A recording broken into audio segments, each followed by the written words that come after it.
looking to grow here in 2023? Let the Michigan Soccer Network help you and your restaurant fill more seats. Help you and your law firm get new clients. Help you and your dental practice find more patients. Find more roofing customers for this upcoming summer. And to help you and your medical practice find new patients. To learn more or get started, visit MichiganSoccerNetwork.com. Don't just burn calories, torch those little suckers.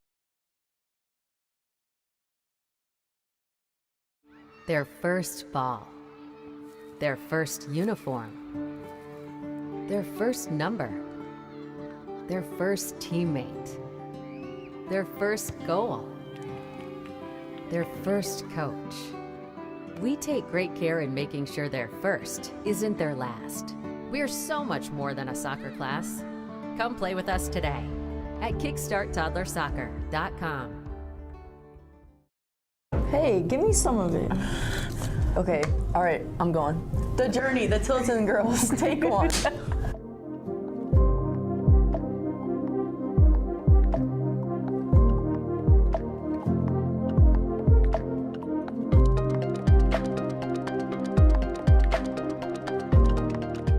My favorite moments ever as a father was the moment she made the A-team.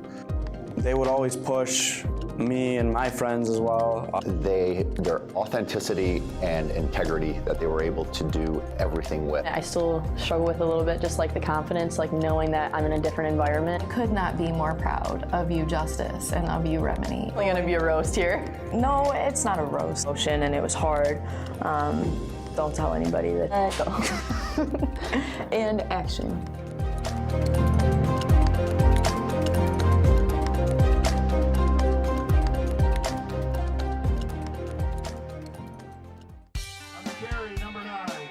My dad and my grandfather are officials. I've grown up around officials and seeing how much they enjoy being part of the games. As a student athlete, I've always appreciated the people out there who are willing to give back to the kids. The Legacy program lets me officiate while I'm still in high school, working younger kids' games. Officiating gives me a better understanding of the game. I get to make some pretty good money for a high school kid, and I even get to spend some quality time with my dad. There's help wanted. Just whistle. Our mission is to help players take their game to the next level and reach their potential. We help players develop fundamental technical skills such as ball control in tight spaces, dribbling at speed and changing direction, using a variety of 1v1 skills, receiving and finishing from different situations such as volleys, headers, one touch, and off the dribble, with and without pressure. In addition, we help players increase their speed of play, dominate with their off-the-ball movement, awareness of space, defenders, and teammates. We offer a variety of services such as one-on-ones, small groups, as well as large groups and team sessions. We have an experienced coaching staff that is professional, friendly, patient, while still holding players to high standards and holding them accountable. Over the past 3 years, we've built one of the best soccer-specific training facilities in the country. We've also developed one of the most detail-oriented training programs to help out players. No matter what level you're at as a player, I'm confident we can help you get better. For more information, visit our website, evolutionperformancetraining.com, or text or call 248-818-3943.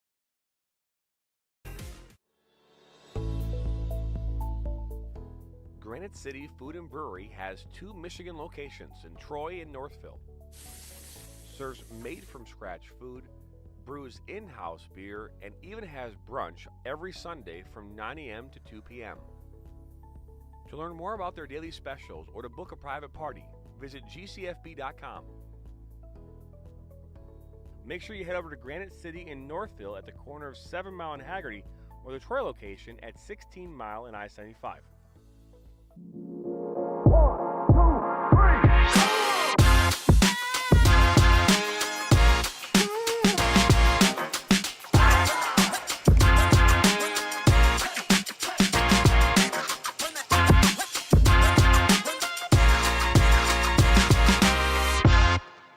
Now Worrell has a good cutback from him. He'll fire one, and that's going to go in! We like to do it before we go out on the weekend. We do. We do it every week. Whether we need to or not. We did it today. It was really dirty. My parents do it every day. Hey, kiddo!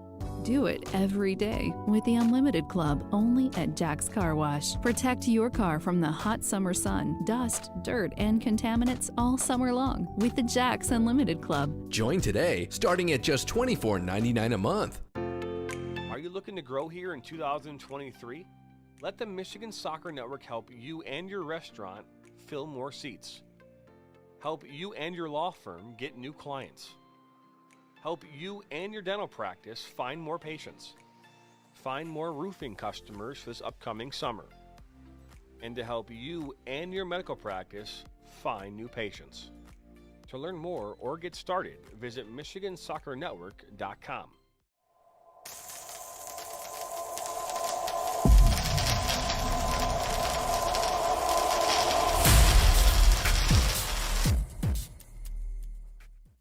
I'm a husband, I'm a father. I'm a sister. I'm a son. I'm a brother. I'm a daughter. I'm a sister. I'm a referee. I'm a referee. I am a referee. I'm a referee.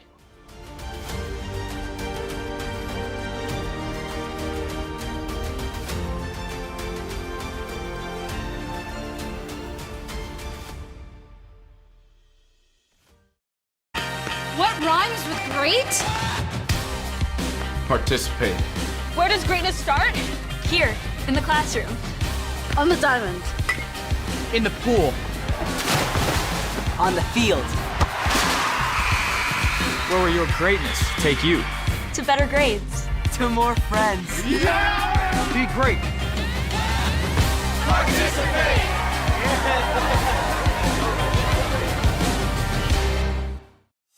Don't just burn calories, torch those little suckers.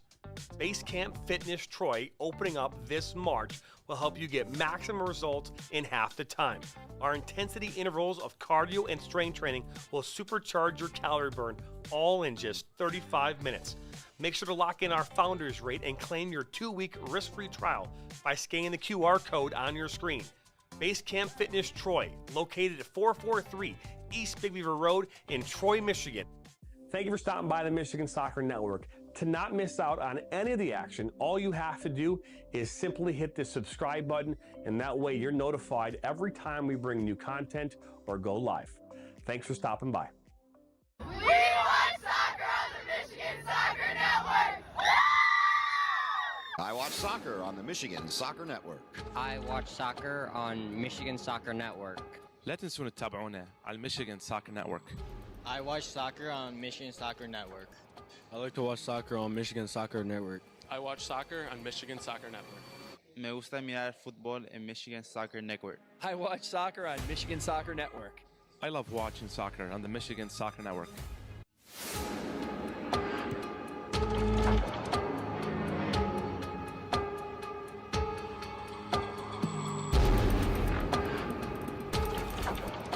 Back to Vitriol.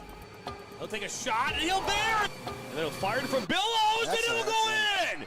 Now Worrell has a good cutback from him. He'll fire one and that's going to go in. Oh, and both goals so far. He'll fire one and that's a wonderful save, Trinity. That's missed. Oh, it's Stone in the. He'll fire one now from distance and that is in. What a strike by Ben Maher.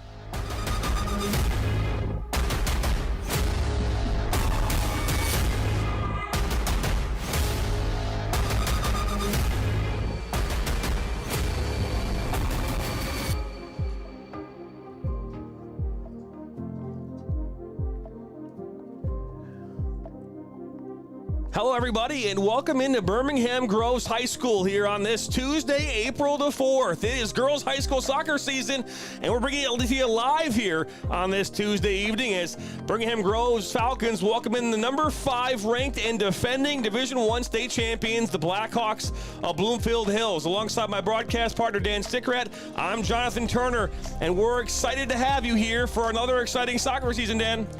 It is time. There's been a scattering of games here the last couple of weeks, but with spring break in a lot of counties around the state last week or this week, not a lot of games have been played, but you're going to start to see a lot of non-league games and conference starting up here soon. Well, that we are, as you're taking a look at the matchup. Birmingham Groves comes into this one after losing 3-0 to Utica in their opener. And the Blackhawks coming in off their 2-0 win against Royal Oak here a week ago. It was spring break last week for most of Oakland County. They're all back here, getting ready to go here in this OAA crossover matchup that they saw last year. They lost 2-0. Groves did to the Bloomfield Hills Blackhawks. And that was in early April, but Bloomfield Hills made some changes. Actually, they gave up 12 goals in their first 5 games, but only gave up 21 for the season. So it was mid-April where Bloomfield Hills made some shifts in their lineup and solidified the back line, and that's when they kind of start to eat up a little bit, and they went on their run. After finishing 3rd in the OAA Red Division, they went on to win the state championship. First in school history, the first for a girls team from Bloomfield Hills in general. And as you're looking here on your screen now, obviously looking at the Bloomfield Hills Blackhawks that play in the OAA Red, the top tier of the OAA. They beat Royal Oak 2-0. Finished 15-2-3 last year. As you mentioned, they won the Division I state championship, but finished third in the Red. Yeah, you had 6 teams ranked almost all of last season. Right now, 6 teams again ranked in the top 15, so it's clearly one of the best leagues in the state. So, and there was 2 Final Four teams in the Division I coming from the OAA Red last year. Bloomfield Hills was third, Rochester was first, and Bloomfield Hills went on to win the state championship. They knocked off Portage Central in the semis and Northville in the finals. Both were top 10 teams, and Bloomfield Hills was able to knock them off. And we'll now take a look here at the profile here for the Birmingham Groves Falcons. Again, they played one game. They lost to Utica back 3-0 here. They're 8-9-2 last year, finished 5th in the OAA White, and lost to Troy High in the districts. So you take a look there at the goalkeeper for the Birmingham Groves Falcons. That's Kirsten Jasinski. Starting in goal here tonight. We'll take a look at the starting lineups here in a second.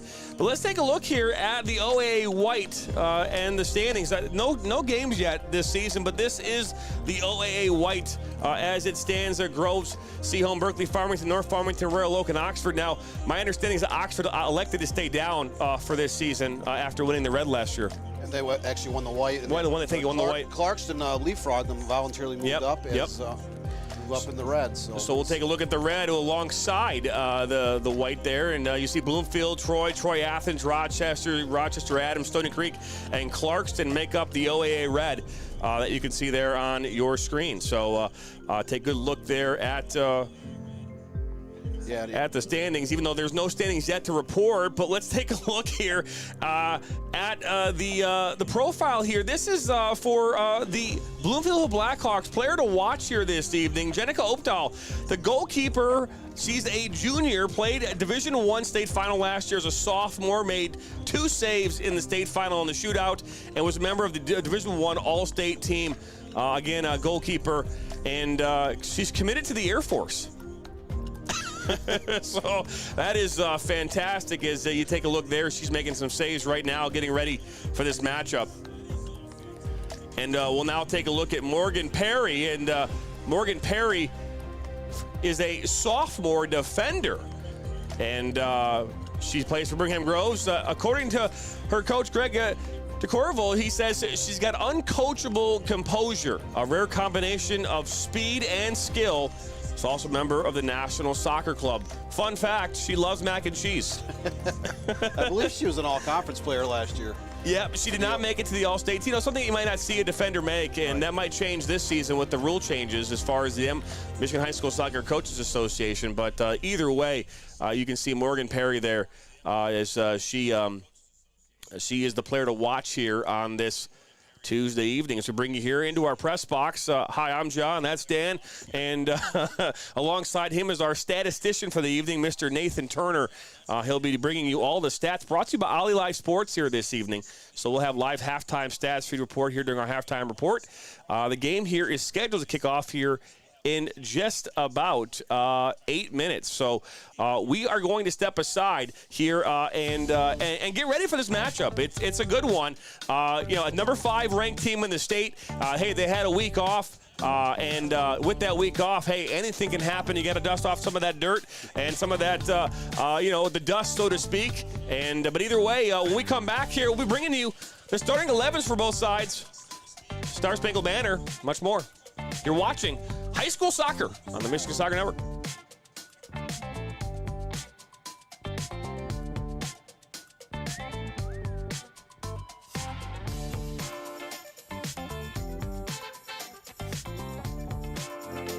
Are you looking to grow here in 2023? Let the Michigan Soccer Network help you and your restaurant fill more seats. Help you and your law firm get new clients.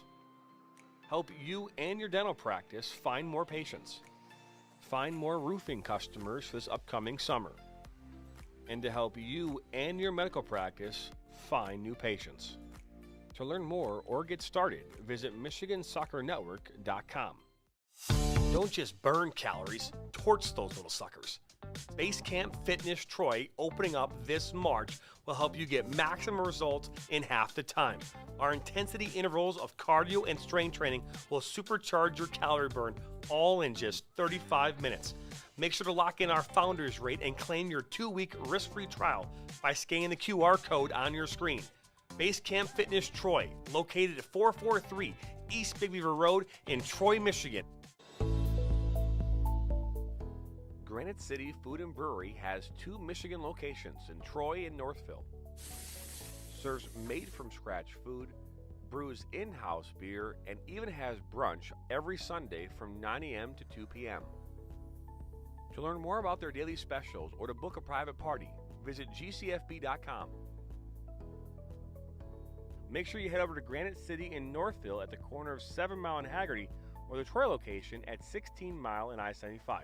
Thank you for stopping by the Michigan Soccer Network. To not miss out on any of the action, all you have to do is simply hit the subscribe button, and that way you're notified every time we bring new content or go live. Thanks for stopping by.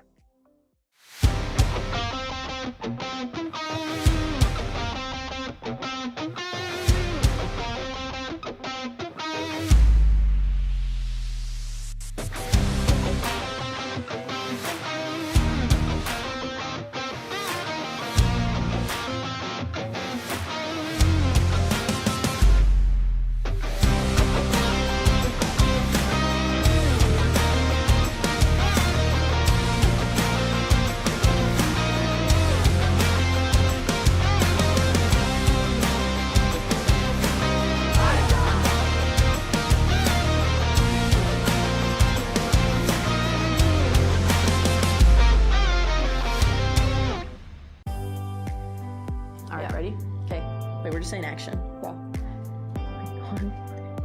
And action.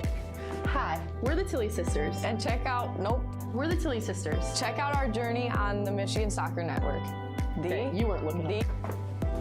Hi, we're the Tilly Sisters. And you can check out our journey on the Michigan Soccer Network. Do it around the, all right. I'll just go like this. All right. Oh, wait, what are we saying? Our mission is to help. And welcome back here into Birmingham Groves High School for tonight's OAA crossover matchup between the Birmingham Groves Falcons and the number 5 ranked defending Division I state champs, Bloomfield Hills Blackhawks. I'm sure Coach Alan Zachariah will not get tired of that defending championship.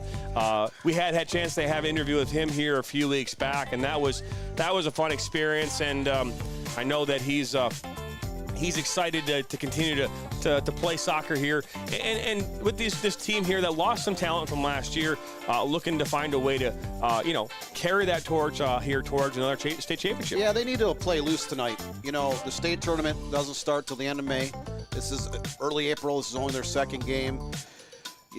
Yeah, they are the defending state champs. They're not trying to defend their state championship right now. They're just trying to get back in their groove. They had lost their top 3 players that were, first or second at All-State, last season.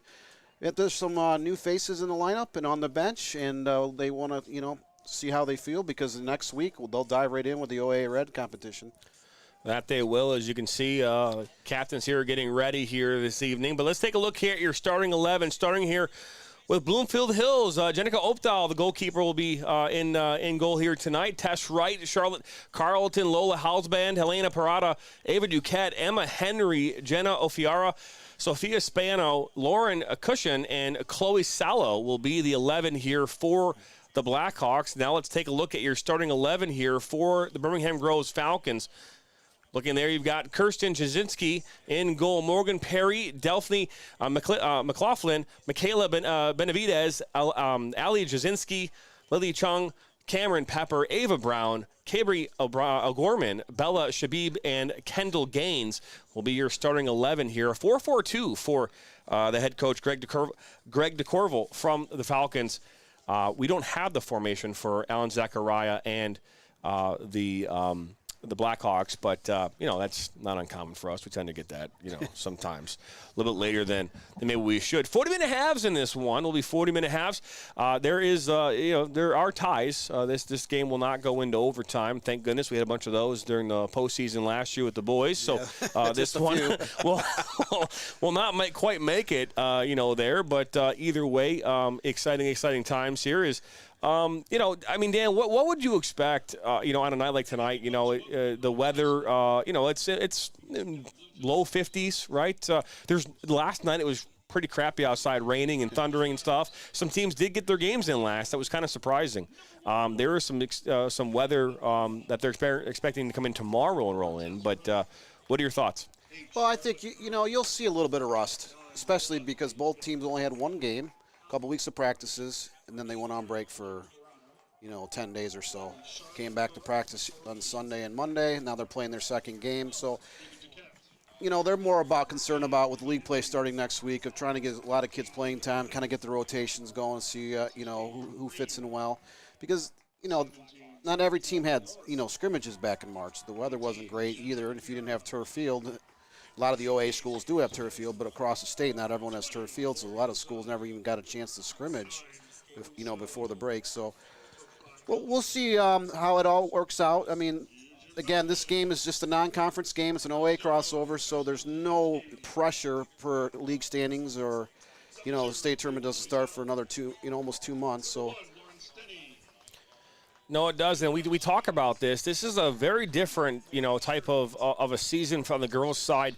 They get started in obviously in middle to late March, right? And there's not a lot of games. I mean, most of the teams that we are seeing across the state when it comes to the high school rankings, which by the way we are your official home for the High School Soccer Coaches Association rankings.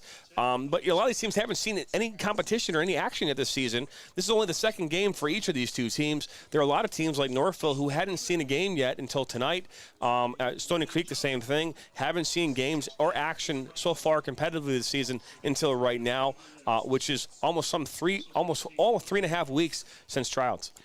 Yeah, if you looked at the rankings that came out Sunday night, not a lot of movement in each of the four divisions. I mean, most schools have played 0 to 3 games so far. About a third of Michigan was on spring break last week. Majority of the state's on spring break this week. So once this week gets over, then you'll start to see a lot of teams picking up the amount of games, 2 or 3 games a week. Conference play will start. And we'll step aside now for the national anthem.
A beautiful rendition there, the national anthem. During that break, trying to take some selfies here, Dan and I did, and Dan did not know how to turn his camera on or use it, for that matter, so I'm not sure if the picture came out, Dan, or the video came out, or the Polaroid, whatever, I don't know, either way. Old age, I was looking at the screen like, wait a minute, it would help if I actually pushed the button.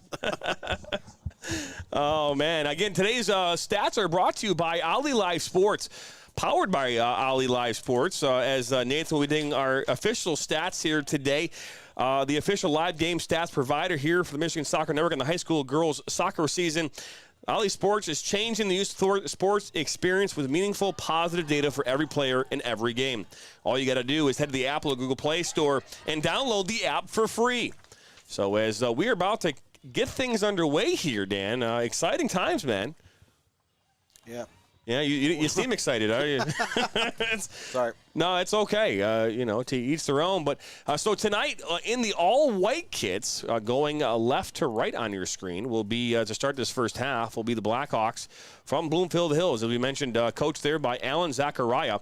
The first time he'd won a state championship as a head coach, had been a part of East Lansing's championship runs back in the past, as well as I believe one where he went and actually with Andy Wagstaff when he was at Lasser, when they went, I don't know if they won, I think they went and they finished the finalists, runner-up. Yeah, so Bloomfield Hills, Lasser, before the merger with Andover in 2013, they lost in the girls' Division II state finals in 2006, 7, and 8. By the way, I was wrong. Bloomfield will be going right to left. And in the all-black with the all-black hits going left to right will be the Groves Falcons as we're about to get underway here. Yeah, so Bloomfield Hills, when they won the state championship last year, as I alluded to earlier, no Bloomfield Hills girls team has ever won a state championship. Andover and Lasser never won.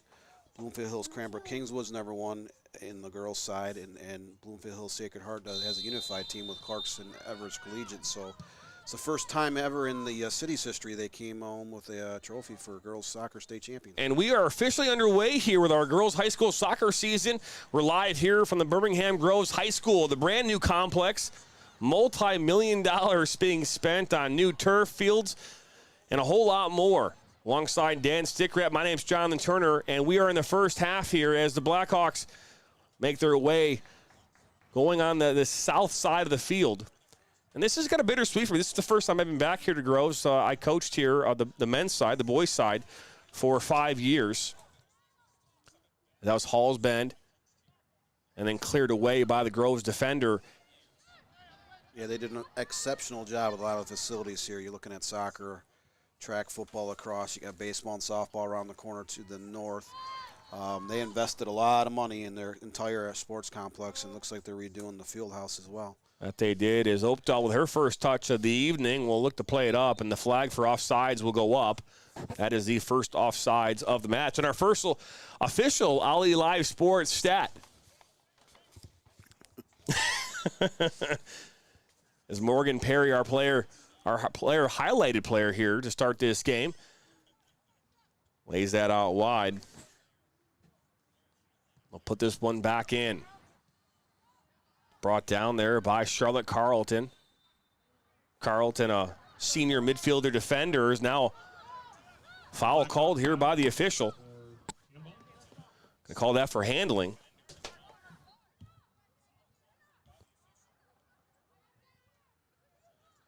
Birmingham Girls need to get a shot here into the box, make an early statement. This ball is put in, right? Good ball. Opdahl will easily get that one.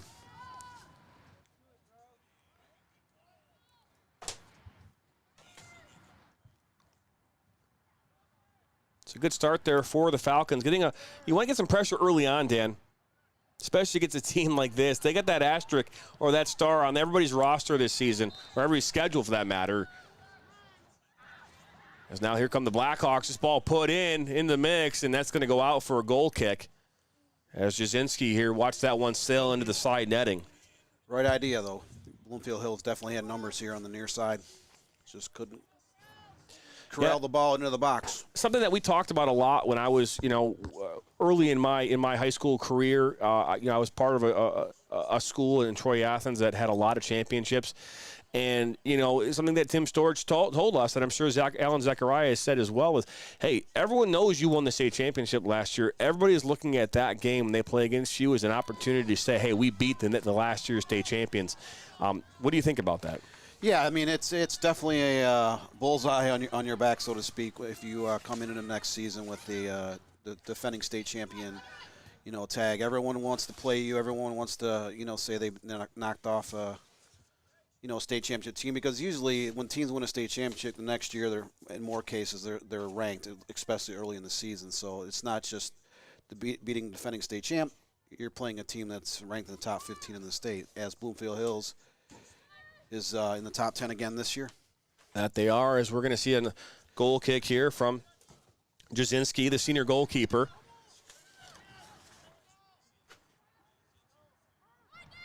Ball popped up. And something you're going to see, obviously, early in a match like this, especially after a spring break, you have, again, we talk about getting that dust off, right, is finding some possession. You're going to see a little sloppy play here early on as these players and these teams try to find that consistency, that continuity that they were missing from last week. And you might start to see a lot of that, the play pick up here more towards the end of this first half and into the second half. So we're here in the 5th minute, 0-0 so far. And no shots on goal. That might change right now, though, as a ball played top of the 18, and they'll touch. She's open to the box. One opportunity, and that's going to go into the back of the net. And just like that, the Blackhawks get on the board. Believe that was number 19. They got a touch on that, and that's Sophia Spano getting the goal. Yeah, she was left open in the center of the box between the two defenders, was able to knock the ball down to her feet and tuck it in the left corner. So Sophia Spano gets the goal, and the Bloomfield Blackhawks here on the board. And in high school soccer, the clock comes to a stop after each goal. First shot on frame for Bloomfield Hills, 1-0 lead. And that is exactly what Birmingham girls didn't need. They don't need to give a high-quality team a little extra confidence with 75 minutes still to play. No, they don't. And you saw it with Utica, right? You saw the Falcons fell 3-0. Last year they were 8-9-2. And they in the middle of the pack. They were finished 5th in the OAA White. It's a balancing act here between the Seaholm and Groves here in Birmingham. There's another ball put inside the box. Oh, look at this, another opportunity. And that's a shot, but that's not enough meat on that one as it goes right into the arms of Jasinski. But you're right. You don't want to be in a situation, Dan, where you give a team who's coming into this one right on a 1-0. They're 1-0 on the season, 2-0 win against Royal Oak, and don't want to give them too much to feed into here early on. Is another ball looking to come across, and that's broken up there by Benavidez for the Falcons. A good defensive play from her. Yeah, she waited much too long to try to get it passed back into the middle. So Pepper was looking out wide, and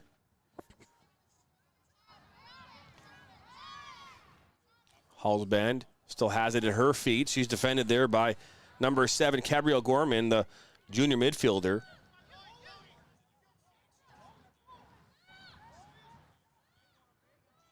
I don't have a 19 on my roster, so it always works out that way.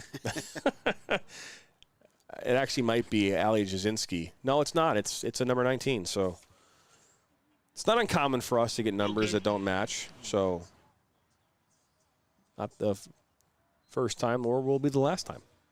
So either way, 7 minutes in, it's a 1-0 game here off that 5th minute goal from none other than number 19, Sophia Spano.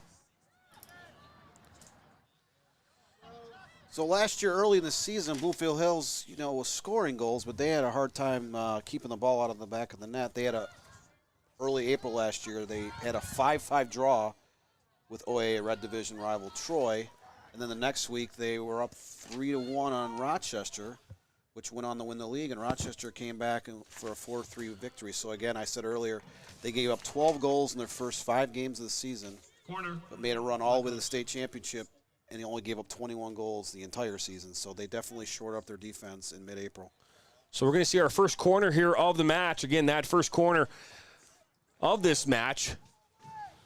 Our official live stats partner, Ollie Live Sports.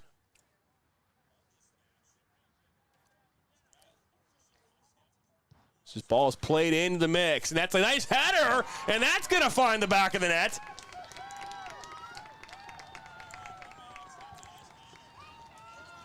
That goal coming here in the 8th minute. And who got the head on that one? Looks as though it was number 8. That's right, Charlotte Carlton, the senior.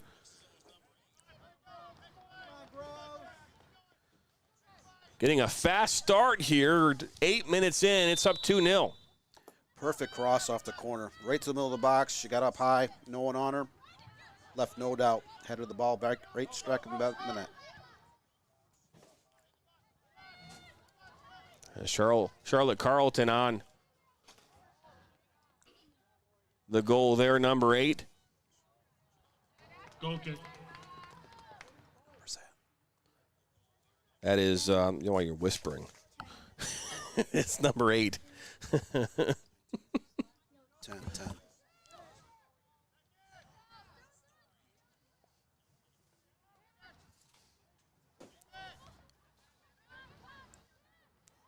So Elena Parada on the assist on that second goal off the corner.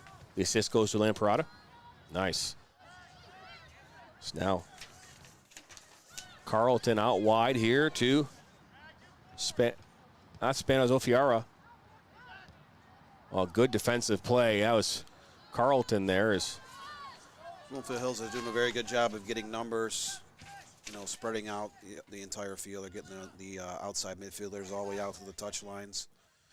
And applying a pressure in the middle. Lays that one back to Jasinski, and she'll clear it up. And now Carlton will put this one back in. That's going to be offsides.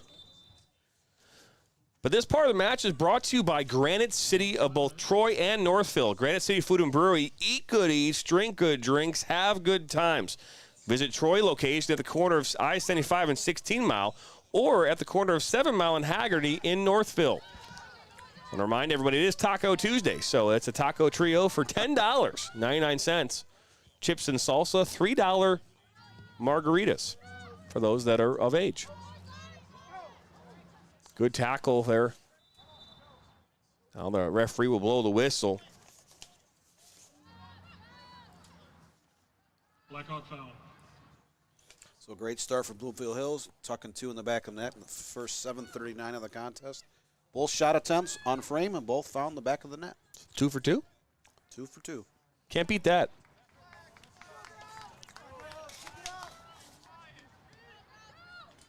Throwing coming up here for the Blackhawks. Again, they're in the all-white kits going right to left on your screen. And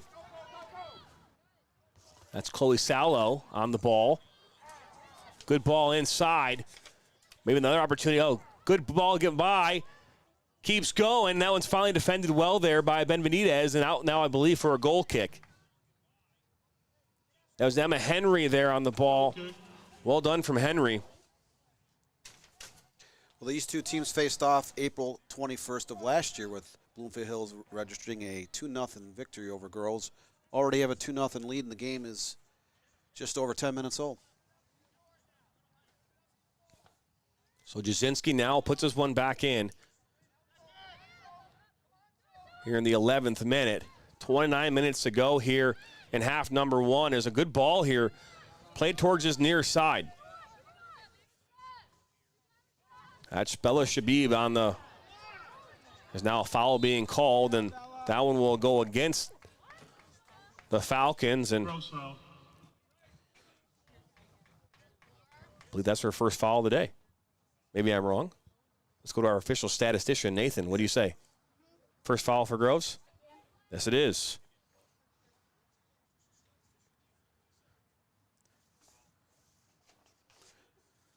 So Jenica Opdahl now put this one back in. Good ball towards midfield. It was just over Parada. Shabib now on the ball. Good defensive play there once again. That was Tess Wright. Carlton. Right now what's happening for the Falcons is they're really having a hard time, getting through that middle of the midfield, right? They're really struggling to build through the middle of the park right now, Dan. And we've seen it a couple times. If they can find a way to, figure out the midfield, they can be dangerous. We just saw that ball come through there with Shabib. Going to need a little more space and time, but so far, that's the only opportunity they've really had so far in this half is that one ball out wide. Everything else has been stopped by that midfield of the Blackhawks. Yeah, Bloomfield Hills is doing a great job man marking here in the early going, and they're also closing down the lanes really quick. So Birmingham Girls does not have a lot of time to turn and face and build an attack. So the pressure from Bloomfield Hills is causing a lot of problems for the Falcons. So a throw-in coming up on that far side. We'll see a sub here for the Blackhawks.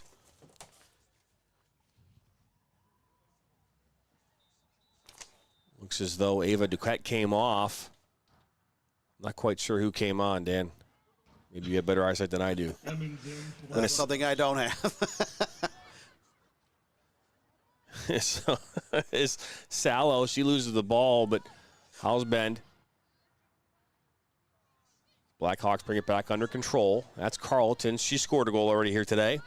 Scored the second goal. Alfiera. Now a foul being called here on Alfiera for the Blackhawks with 26 minutes to go here in this first half. I think a lot of times too, Dan, when you're playing against a team that has obviously just come back from a state championship, you look at that and say maybe you come in, you play a little timid. Maybe I'm not saying that they're afraid. That's not what I'm saying. I'm just saying that sometimes mentally, it's tough for players sometimes to figure that balance, right? To figure out how they surely approach a game like this. They come in maybe a little timid, maybe not sure how they want to attack this. Maybe they're a little flat, right? But as you see Carlton now pick up this one, and good defensive play there defensively by Pepper. She's looking for Shabib and misplays that one past her. As Tess Wright will pick this up for the Blackhawks. A lot of space there for Carlton, and good defense, good decision there to play that one back towards Hallsbend. Doing a good job with kind of a passing clinic a little bit. Yeah, good decision making here early on. Right? Yeah. Again, the nice thing about this is if you're Bloomfield, you got a 2-goal lead, so you don't have to. You can be a little more patient with your passing, right? You can make some mistakes. Obviously, you don't want to make mistakes that are going to cost you goals. But either way. Yeah, and it was kind of the worst nightmare for girls, yielding 2 goals in the first 7 minutes of the contest. Because then you have to approach the rest of the game in a completely different manner, as if it would be 0-0. No question about that. As someone just kind of skirt across that far side there. It's not the only soccer game going on right now here across town. There's a big U.S. Open Cup matchup taking place right now down in Hamtramck. That game kicked off. It kicks off at 7:30 as Detroit City FC welcomes in the newcomer to professional soccer in the NISA Gold Star FC. With the official broadcast partner from them this summer. Oh, good work is this one by Henry. Oh, good save by Jasinski, diving save. And a rebound and blocked and now finally cleared away. Not out of danger, though, as Carlton will get a touch as this one's cleared up over midfield. But great save there from Jasinski. Yeah, if she doesn't get a hand on that, that's a loose ball in the box. And if they tuck it in, it's absolute disaster for Birmingham girls. Maybe some energy that the Falcons need here. Yeah. Shabib plays this one a little long and into Opdahl's hands. That was intended for number 17. That's Kendall Gaines, the junior.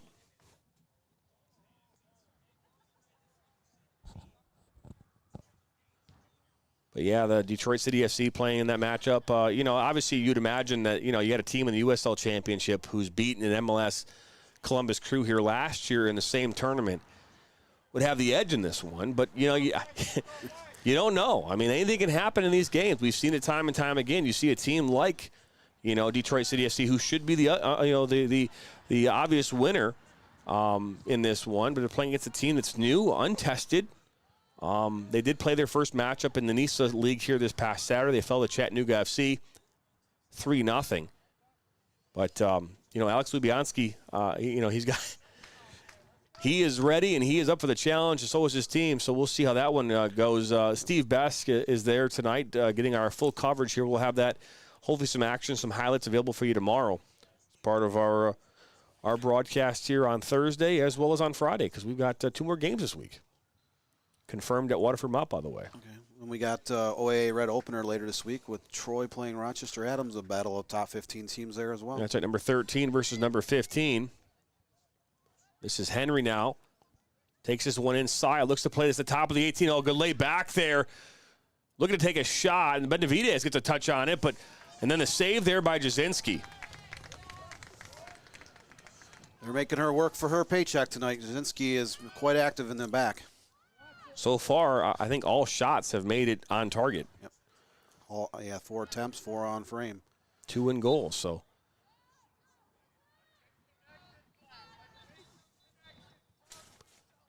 So foul just called there against the Blackhawks. Ball then played into Gaines. But soccer can be a strange game, as you know. How many times have you coached, played, or even refereed a game where one team absolutely dominates, but the other team can sneak a couple in and actually tie or win a game? It is not unusual by any sense of the imagination, as we have just under 21:40 to play here in half number 1. The score's 2-0 here in favor of the Bloomfield Hill Blackhawks. Both goals coming in the first 10 minutes of this game so far. In the 6th minute, goal was scored by number 19, Sophia Spano, and then in the 8th minute by Charlotte Carlton. And that's where things stand here in this matchup. Again, we are live here today from Birmingham Groves High School.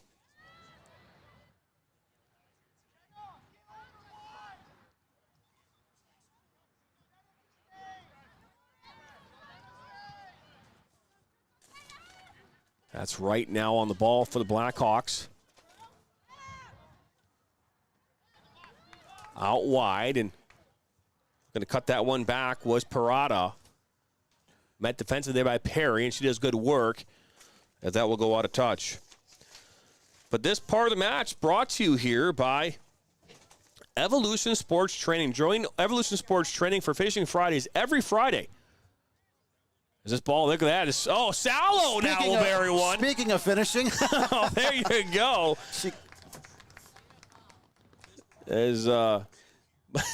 So Sallow will get the goal on that one. Goal by Sallow. As I was just about to say, the read that readout, and it worked out well there in favor of that moment, as we'll put Chloe here. Chloe got the goal there. Number 29 got her goal. So we're now back underway. 3 different players registering goals here in the first 20 minutes of play. This is all Bloomfield Hills so far. 5-1 on total shots. We got a 3-0 lead, Bloomfield Hills, in complete and total command. That they are, as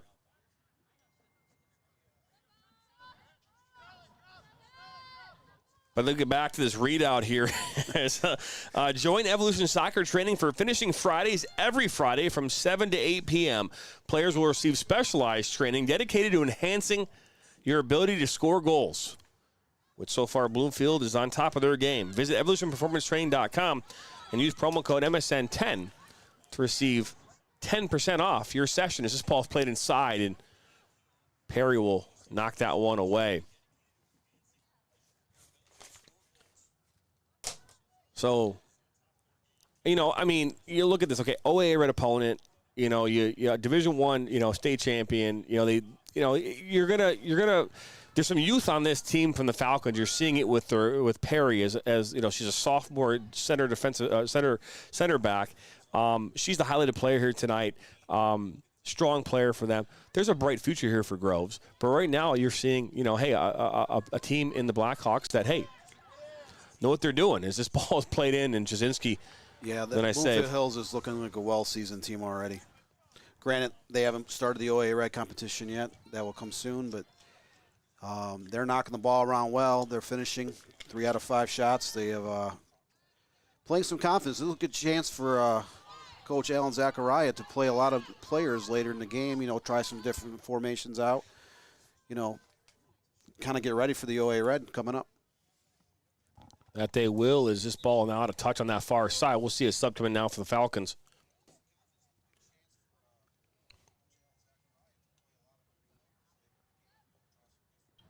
Bambro for Groves.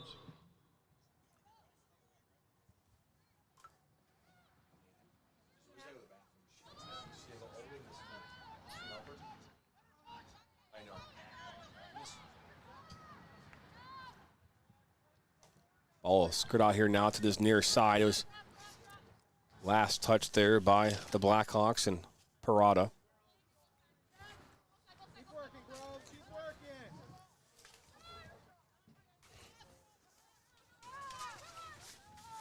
As Wright finds Parada.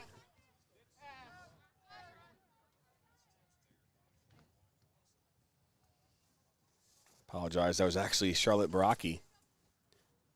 Ball now thrown in. As the girls trying to find some life here with 18 minutes and under here to go here in this first half.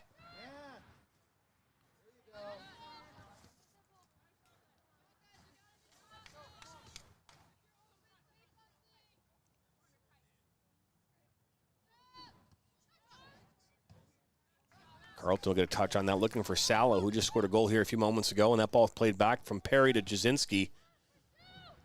Clear that up, but to a wide open Carlton.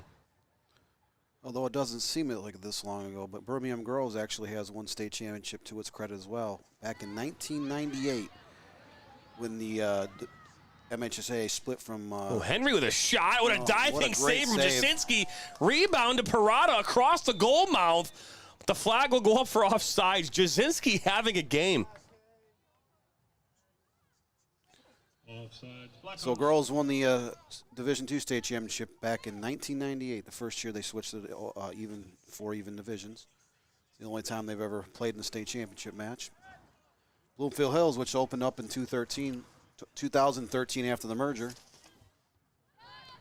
won the state championship last year as well. So both of these sides have had one state title banner on their gym walls.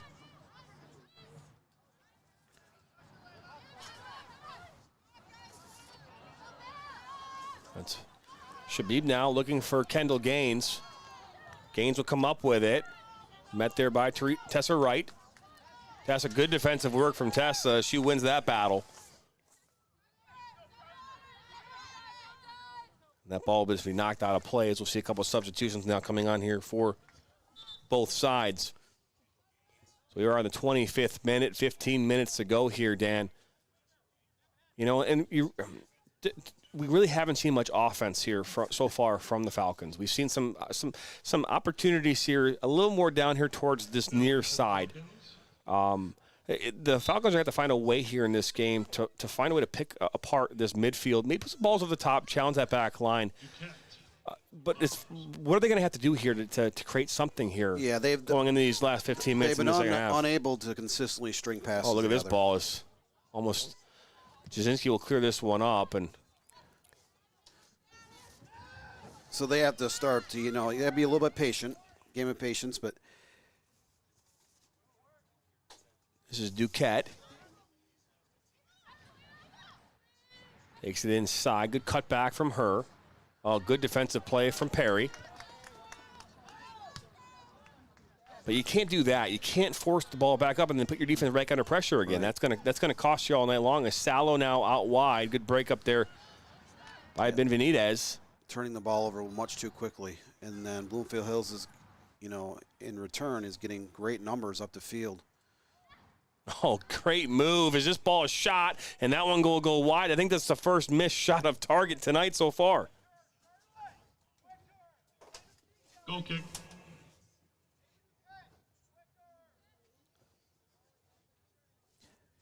Yeah, 7 total shots, 6 on frame. So, yeah, that's the first one they missed the target on altogether. But still great idea. She pulled the trigger from just outside the box.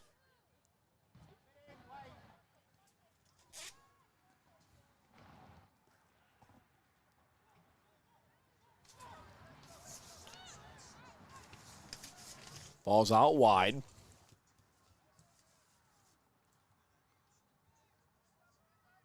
That was Spano on that far side.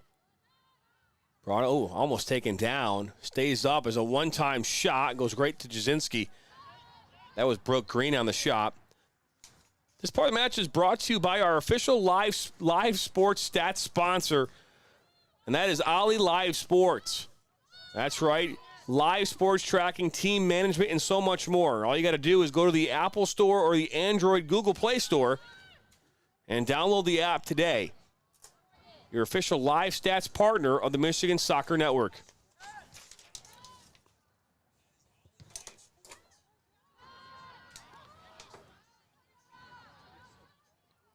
Another turnover for Birmingham Groves. Well, and that's what this game's going to open up, right? They continue to turn the ball over like they're doing. They're going to continue to put themselves under pressure, and they're going to see goals. And this one's played into Salas. They're going to touch on it, but Jasinski comes up with it. Salas gets more of a touch on that one. That's goal number 4. But another well-played ball from the width. And that's where these balls, they've been very dangerous on the outside of the field, right? All these balls coming in. You saw it on a cross from a corner.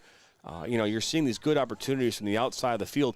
And to be fair, that's where in the OAA Red, this Bloomfield Blackhawks team can be very, very dangerous, because if you can find a way to score from the width, the perimeter of the field, you're going to win a lot of soccer games. Yeah, scoring from the width and then scoring on restarts. I mean, there's so much good defensive play in the OAA Red where your chances are going to be few and far between in most nights.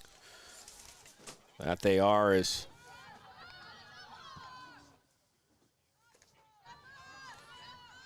Shabib will go in there with Wright, and she almost wins that one. Now she'll bring it down. Wright is right there. As Shabib fights hard, and that one will eventually go out for a goal kick with just under 12 to play.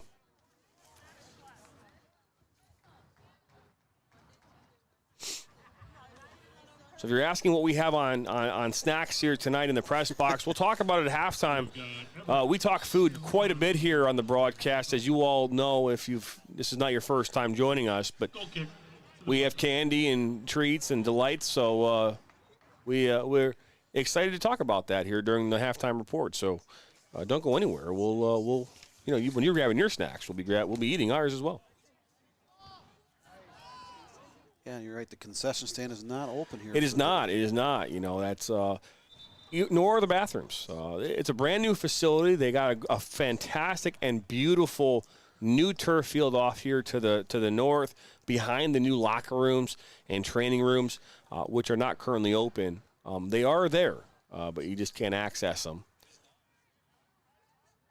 All played back, that Blackhawk back line, and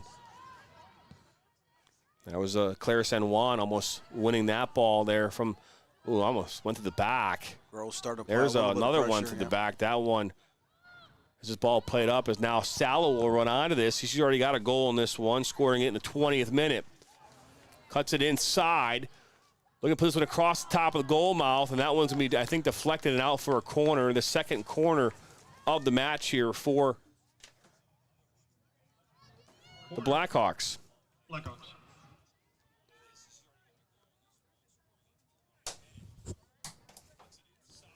The thing that really stinks about being in a very tall press box is you can't see very far, Dan. Yeah, I'm squinting, having a hard time, seeing the far side of the field. Leaving there 14. Henry putting this one in. It's a good ball. And it goes over as now here comes the Falcons. Got to do better with that ball, though, Dan.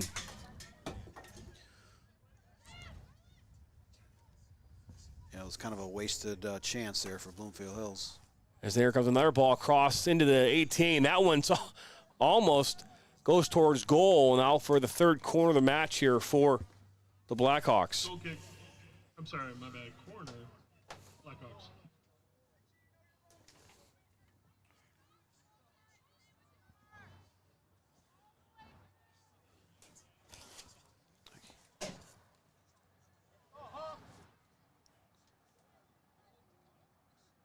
That's Henry putting this one. Another great ball.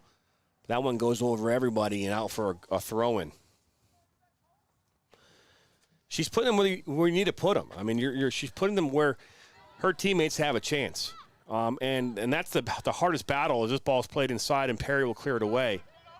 Yeah, Emma Henry has been very dangerous. She's been all over the field tonight with restarts, crosses into the box. Carlton.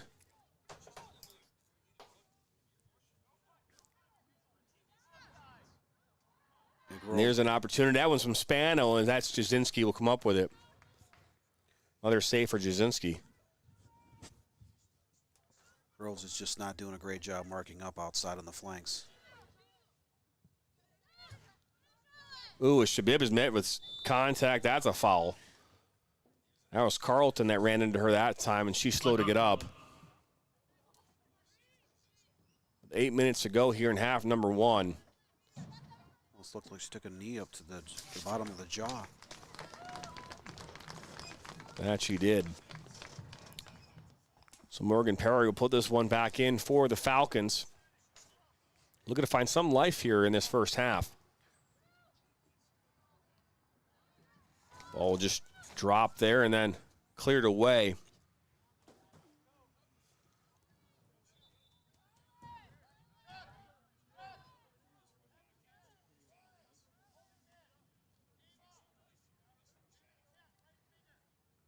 This part of the match was brought to you by Commercial Graphics, the official graphics supplier of the Michigan Soccer Network. Here at Commercial Graphics, our specialties lie in print, design, signage, apparel, promo items, and vehicle graphics. To inquire about our services, call 586-726-8150 or head over to comgraphics.com. Our official graphics sponsor. They're in charge of all of our apparel. That will be coming out here soon. Hispano.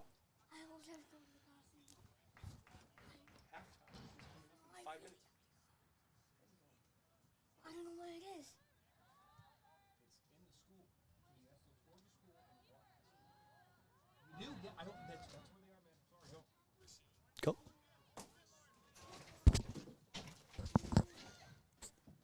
Opportunity here now out wide. And here comes the Blackhawks.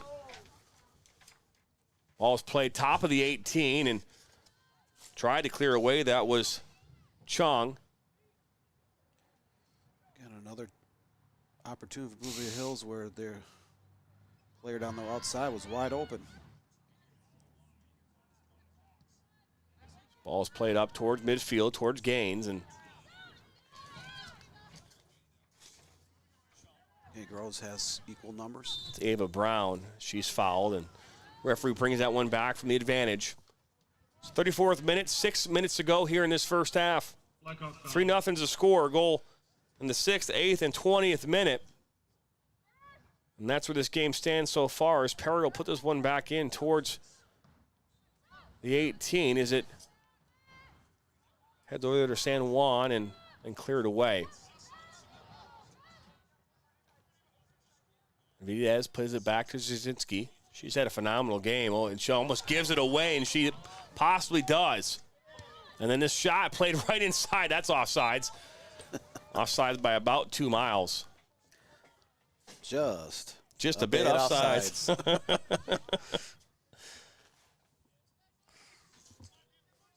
You gotta be careful there. You know, I mean, you get it, right? I mean, the ball's played back, and you know, she probably should have one-timed that up, but it is what it is. Is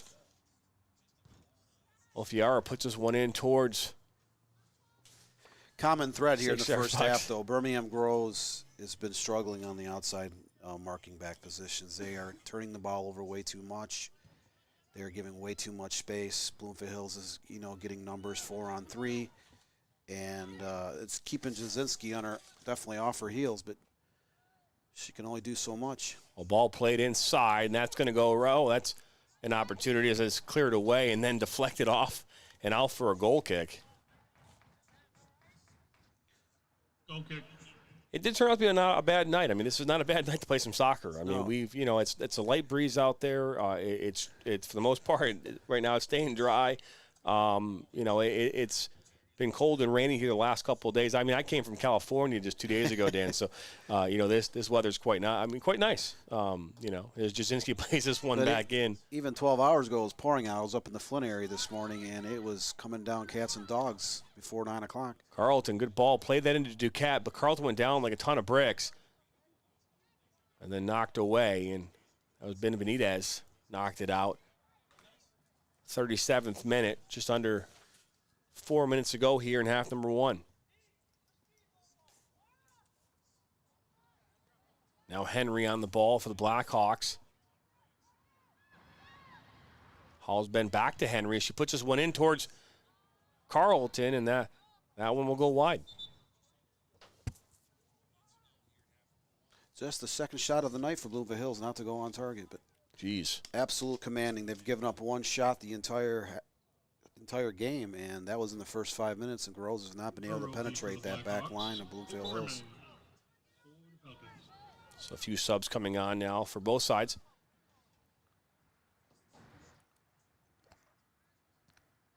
Jasinski puts this one in. That one will go out of touch. That was Pepper, just unable to bring that one in. Duquette.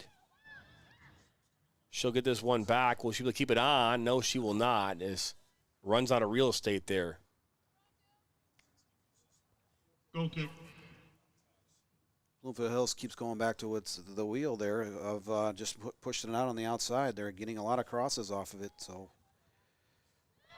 whatever works doesn't need fixing. That is correct. Ball go out for a throw-in.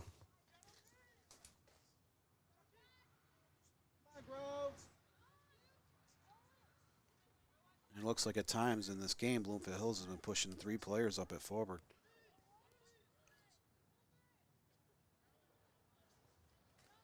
Ball thrown in. Carlton now, and that one's going to hit off of Lila Chung.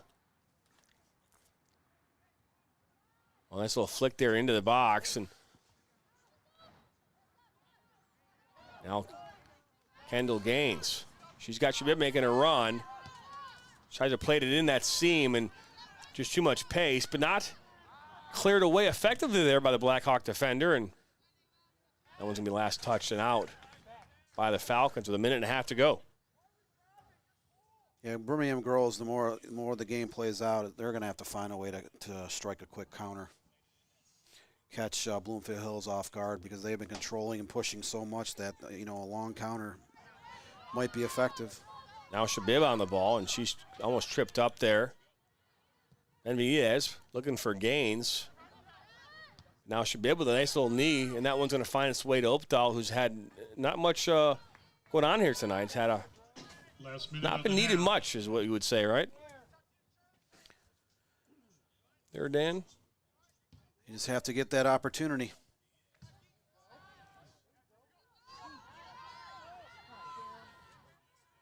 Ball will there by Hallsben, and it was now then last touched by Cameron Pepper. So final 30 seconds here, ready to tick off in the first half. It's been all Blackhawks. 3-0 over Birmingham Groves and in complete and total command. That they have is Wright will try to keep this one from going out for a corner kick and knocks it out for a throw instead with 17 seconds to go. 10, 9, 8, 7, 6, 5, 4, 3, 2. That's the way it's going to end. A dominating effort in the first half for Bloomfield Hills. 3-0 over Birmingham Groves. Blackhawks have hardly yielded the ball. I mean, they controlled probably 95% of that first half. Yeah, they did. Hey, it's not always how you start, it's how you finish. It's one of the things I used to say as a coach. Hey, I mean, you can say a lot of things. You can maybe count Groves out this time, but as a former coach here at Groves, I would never count out the Falcons. They have an opportunity here, I think, with Greta Corval to, hey, find a way here to. You're not chasing 3, you're chasing 1 right now. Go get 1. Go get the second one, right? See what happens. Anything can happen in soccer. We've seen a lot more stranger things happen. And I'm sure we're going to see a lot more stranger things to come. So it may not in this night, but in nights ahead. But either way, it's 3-0 here at the half. Goals coming in the 6th, 8th, and 20th minute. 3-0. Number 5, Bloomfield over the Birmingham Groves Falcons. You're watching high school soccer on the Michigan Soccer Network. We'll be back.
Welcome back here into Birmingham Groves High School. We're here at the half.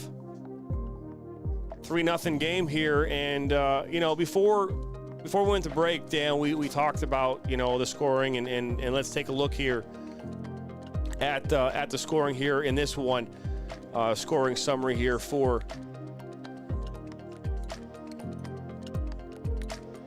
the Blackhawks here. Take a look here. In the 6th minute, number 19, Sophia Spano got him on the board. In the 8th minute, Charlotte Carlton got them up 2-0. And then in the 20th, finished scoring here in that first half was Chloe Sallow. And that's where things stand here at the break. When we come back here from break, we'll get into the stats here for this first half and much more. So don't go anywhere. You're watching high school soccer on the Michigan Soccer Network.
Welcome back here into Birmingham Groves High School. We're here at the half. It's 3-0 here in favor of the number 5 ranked and defending Division I state champions, the Bloomfield Blackhawks.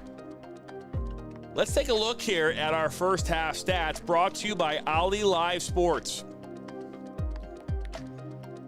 Take a look here at the shots in total. My goodness, 11 there in favor of the Blackhawks, 9 of them on target. I don't know what percentages are, but that's a pretty damn good percentage, I think, right there. 3 corners, 3 offsides, 4 fouls, 1 save. On the flip side, the bright spot here for the Falcons is Kirsten Jasinski is having a heck of a game.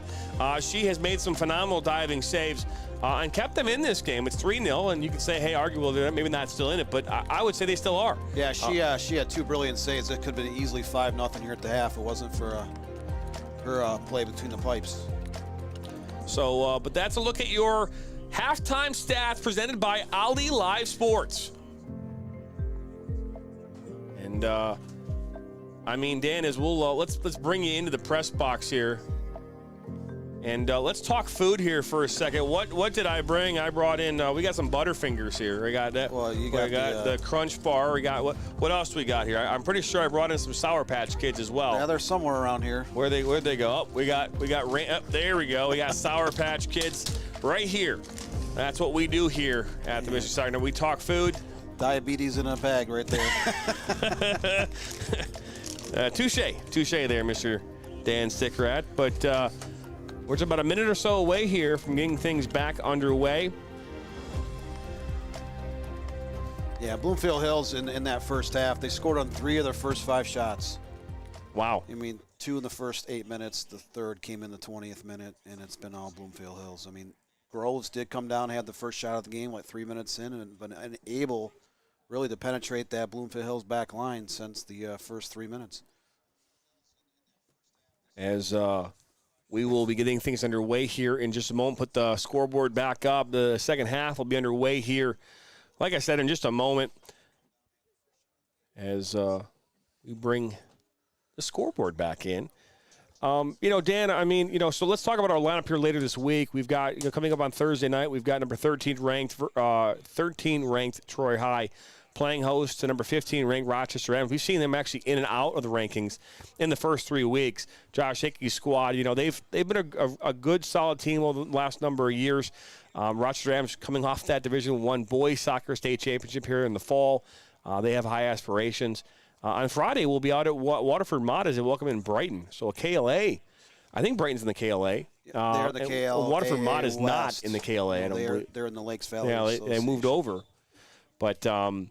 But yeah, so I mean, we are excited to bring those couple games here later this week. We got some good matchups next week as we'll be heading to Rochester.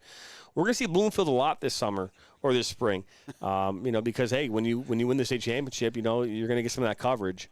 We would have gone to Norfolk, but Norfolk doesn't have really a press box. They just have a field. Yeah, their soccer match is actually at the high school. The stadium is at the old high school, 5 miles away. So depends on where they play their games. That it does. As I'm going to crack open this Crunch Bar now. What about you, Dan? You want a piece of this Crunch Bar? Yeah, you do. A whole sliver, huh? I know, right? Some would say, well, why didn't you eat this during the halftime break? Well, during our halftime break, we only have 10 minutes. To be fair, it was all stat related. Getting stats into the stat tracker, that's half the battle. I want to give a great shout out there to Nathan. Did a fantastic job of keeping track of stats. It was only because of his stat tracking that we were able to get those stats into this broadcast. So thank you very much. Again, I want to remind everybody that after this game, we'll have some post-game coverage. We'll interview a couple of players here from each side. So don't go anywhere after this game. Gross Falcons here will start defending the north goal here, going right to left, and the Blackhawks being the white kids going left to right here. As we get to the second half underway here from Birmingham Groves High School. Kendall Gaines gets on the ball here right away. Looking to give the Falcons here some much-needed pressure here on this Blackhawk defense. You can see Groves is starting in the first minute. They're already trying to run faster at the ball. You have to apply a pressure. That you do. Bloomfield Hills had way too much time with the ball in that first half to create chances. They're constantly moving the ball, switching fields. Did a great job of getting on the outside flanks, to look for a cross, and it was quite effective. You have 11 shots, 9 on frame, and 3 goals. Those are some great percentages. They moved Pepper into the middle of the field as well.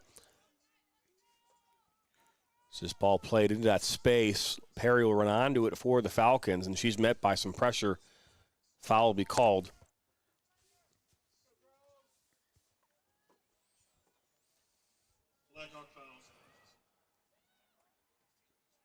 Ball played, and that's Henry on the ball now.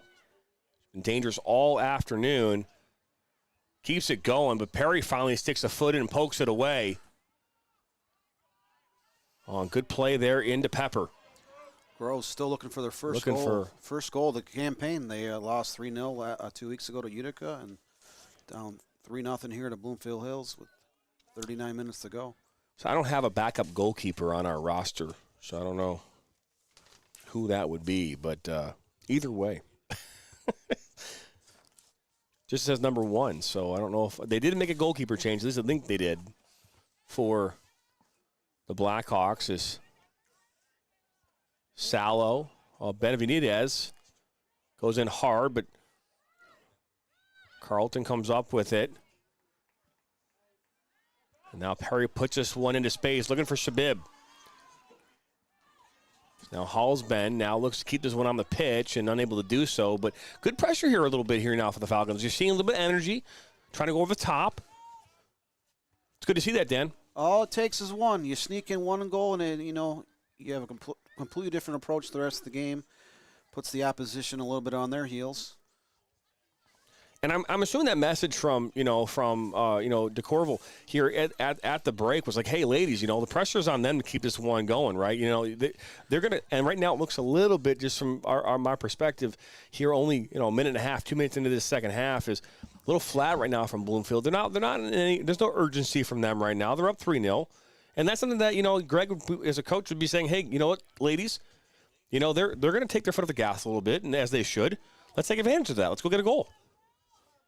And they have to do a better job of getting the ball up top to number 17, Kendall Gaines. She's clearly one of the fastest players on the field. Can be dangerous, but you have to be able to get her the ball, and they have to have a better job of controlling the play in the midfield, because Groves had a hard time even getting over midfield in that first half. That they did is now Pepper will take this free kick here for the Falcons. Let's put this one in towards the 18 at the top of the 12 there, and that's one's headed away.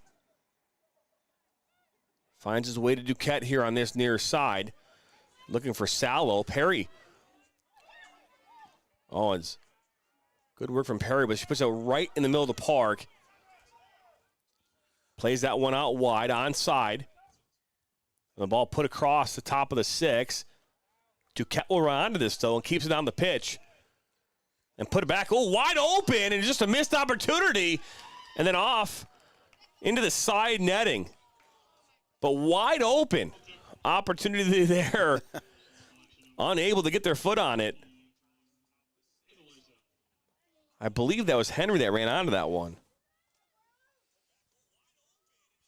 Yeah, Henry's been extremely dangerous this whole game. She picked up a pair of assists in the first half, generated a few other crosses. But again, on that rush, twice, Bloomfield Hills had a wide open person on the outside with absolutely no mark within 5-7 yards. Plenty of time to operate, get a cross in.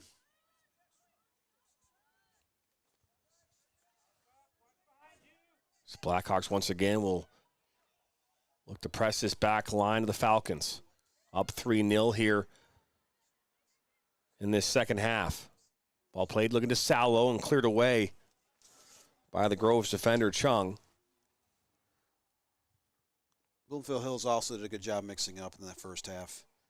They play a very good possession ball, but quickly just lay it out on the outside. Go for a cross, see if you can get a deflection in the box, make something happen. Foul just called there on the Blackhawks.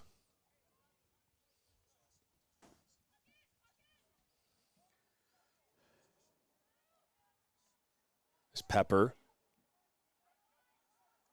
Just steps over that one to David Brown.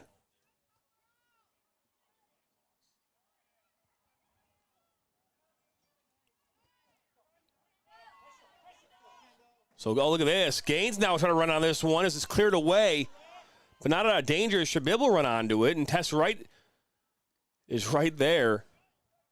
So it goes off Shabib, but that was a dangerous opportunity. Kendall Gaines almost gets there before the Blackhawk goalkeeper gets to it. Signs of life here from the Falcons here early in the second half. Pepper, good struggle from Pepper, but then the foul will be called.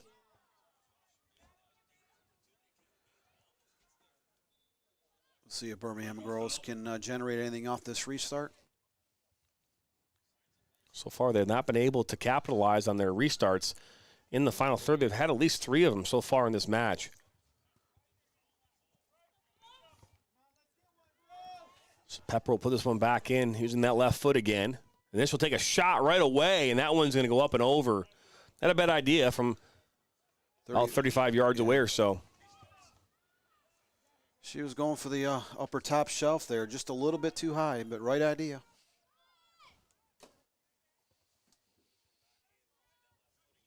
At this stage, when you're down 3-0 with 33 minutes to go, you have to start, any way you can generate any type of offense whatsoever.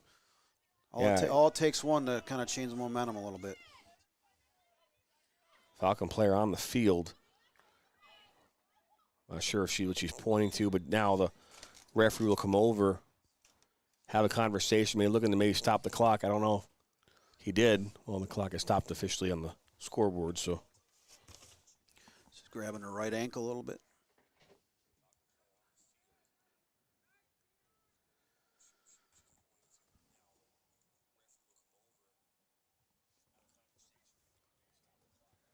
Couple of comments coming in, during the break and right now. And what I would say is this, is if you're going to join us and watch this game, which we do bring the comments in from time to time. We see comments, we'll talk about it.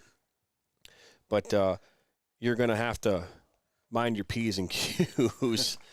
If you're, come on. Like, I shouldn't even have to say this. So, but either way, we'll keep hiding those messages when they come through. So hopefully no one saw any of those comments. If they did, we do apologize. I don't have anything to do with who's commenting and who's not. But when those comments do come in, we will happily remove them. So, but that was Michaela Benitez, a junior defender who went down, and now she's up and moving and walking across the field. So that's a good sign for the Falcons as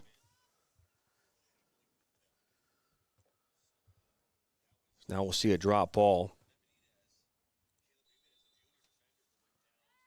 As we're back now underway here.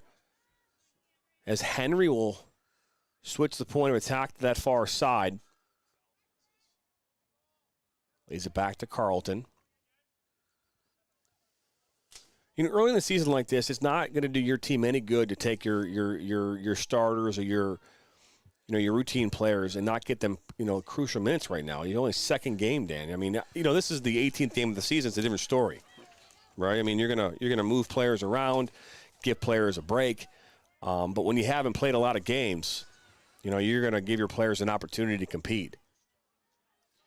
Yeah, trying to find that even balance. You want to get your starters some minutes because you got league play starting next week, but in the same token, you want to be able to go, deep into your bench, especially when you have a lead in a non-conference game, because when you get in the conference game, a lot of these teams, they might only go 4 or 5 deep off that bench. When you're paying the likes of Rochester and Rochester Adams and Stony Creek and Troy Athens, I mean, those games are going to be tight, and you don't have the luxury of going very deep. Oh, look on at this your ball. bench. That ball is wide open to Spano, and then she'll put it up and over. Maybe looking for that second goal here, looking for the brace. Offsides was called, though, as Perry is slow to get up. Cramping up here. Not a good sign, You're in the 49th minute.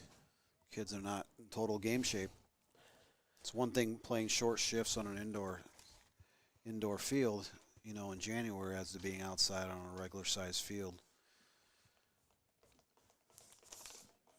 I believe that's Kelly Salter. She's been a long-time athletic trainer here at Groves. I know Kelly for a long time. She's a fantastic trainer. One of the best in the biz. So clock still runs here, as we'll see a substitution here for the Falcons. That's their second injury here in the last couple minutes, as Perry is a solid piece of that back line here for the Falcons. Played a really good game for the Falcons here this evening. Number of good defensive plays. Hopefully she can get back on the pitch here as soon as possible, as this ball will deflect. Also Gorman now LaSalle. A quick turnover by Birmingham Groves. Hall's band. Finds its way to Duquette. Now she'll make her way towards the 18. That by a Groves defender and put in towards the top of the 18. And Carlton will take a one-time shot, and that's going to go wide.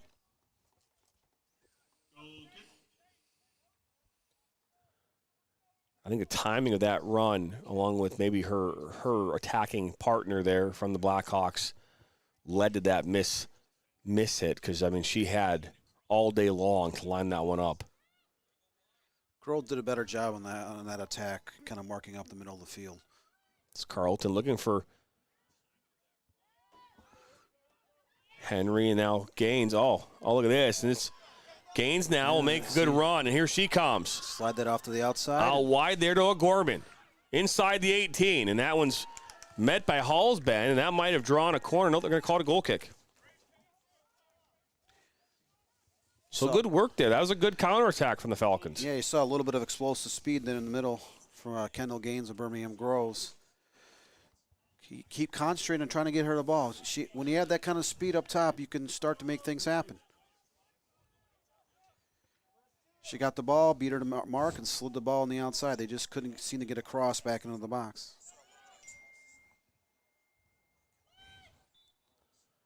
Foul called there.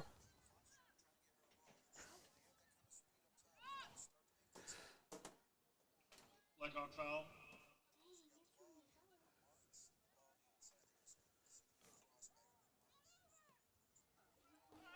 Ball played in, and that one's going to fall there.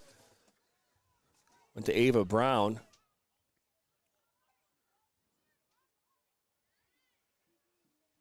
Taken back by the Blackhawks as this finds Henry. Good move by Henry, and broken up by Jasinski.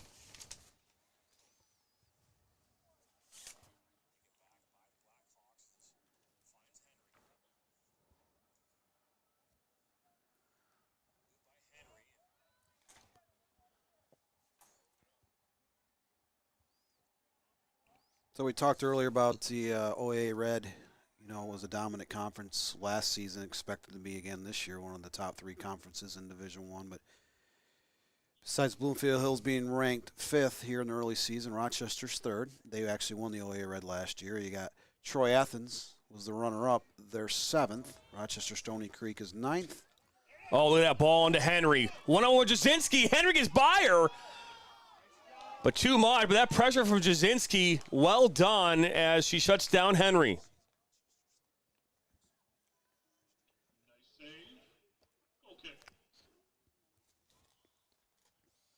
What a beautiful ball, though, into Henry, and she had a one-on-one. She got by her, but that pressure from Jasinski created that opportunity for the defense to get back and knock that ball away.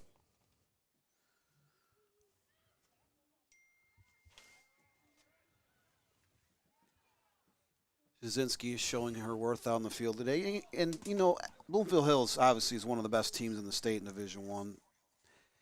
So when they open up the OA White Division, Birmingham Groves, they won't see a lot of teams as talented as Bloomfield Hills. And Jasinski will have a chance to shine a little bit more. That she will. As this ball's played in, look for Duquette, and Jasinski comes up and gets it. I mean, she gets there. That's a one-on-one with the goalkeeper, but nothing but net behind her. So here we are. It's right now it's 0-0 at Keyworth Stadium, Detroit City FC and Gold Star. So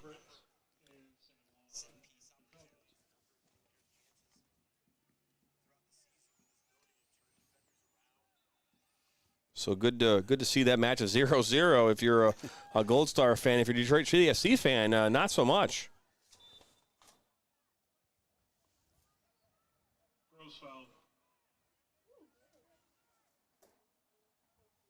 Our foul now here, this time against the Falcons. Not a lot of fouls being called on them here this evening. Yeah, really kind of a clean game. That's kind of the difference between boys and girls soccer. It seems like when you go to a boys soccer match in high school, a club, even with college, you have a tendency to see a lot more fouls and a lot more cautions in a boys soccer or men's soccer game. Ball played back to the goalkeeper for the Blackhawks. It used to be Jenica Opdahl. I'm not sure who's playing that goalkeeper position now for the Blackhawks. Is now O'Gorman. Tries to cut this inside, but Emma Henry right there for the Blackhawks and looks to play this up to Salo. Scored the third goal here for the Blackhawks back in the 20th minute. And played out, and that will go up as offsides against the Blackhawks.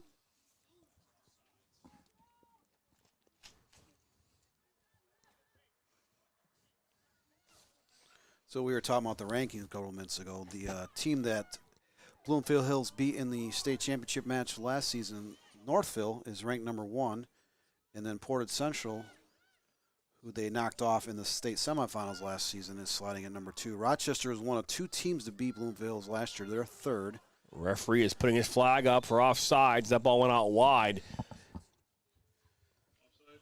Yeah, Hudsonville 4th, Bloomfield Hills is 5th. Followed by Rockford, Troy Athens, Ann Arbor Skyline, Rochester Stony Creek, and Utica Eisenhower in the top 10. A lot of familiar faces in the state rankings here in the early season. A lot of teams that have done well, not only in the last couple of years, but traditionally in their school histories.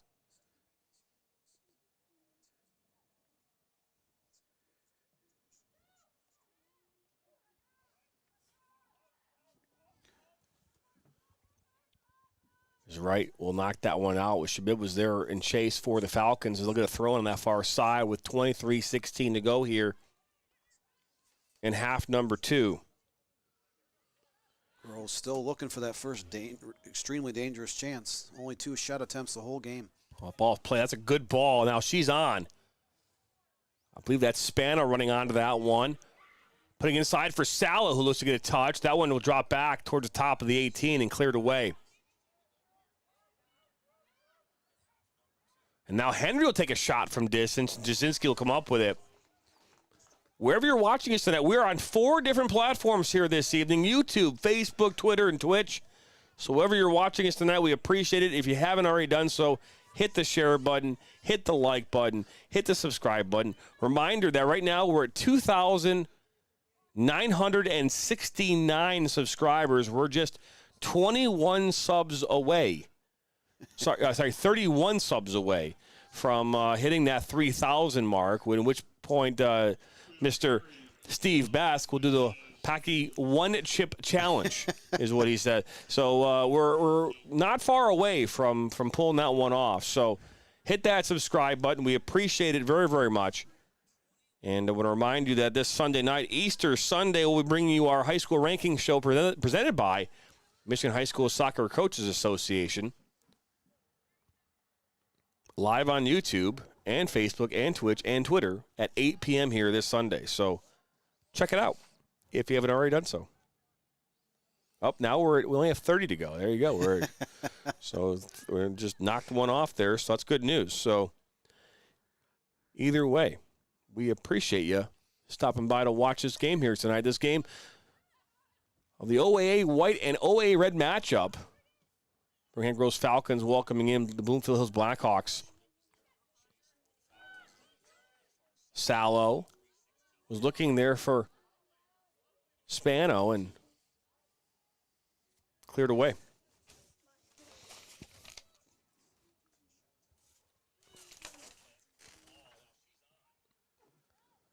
Falcons have at times tonight have had moments where they could be dangerous, but haven't found a way to really connect the dots.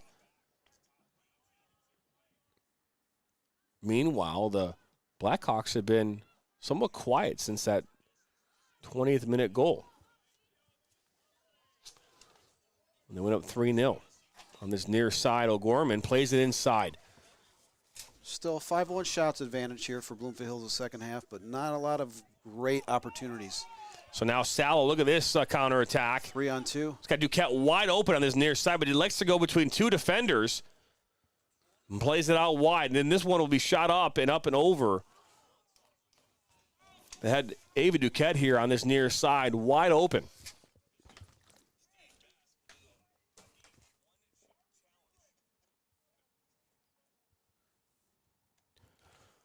We'll keep updating you on the score from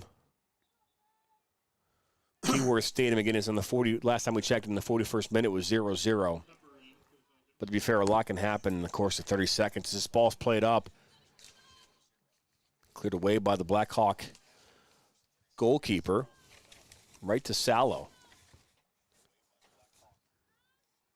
And now Emma Henry. Henry now puts this one across the box. A good ball.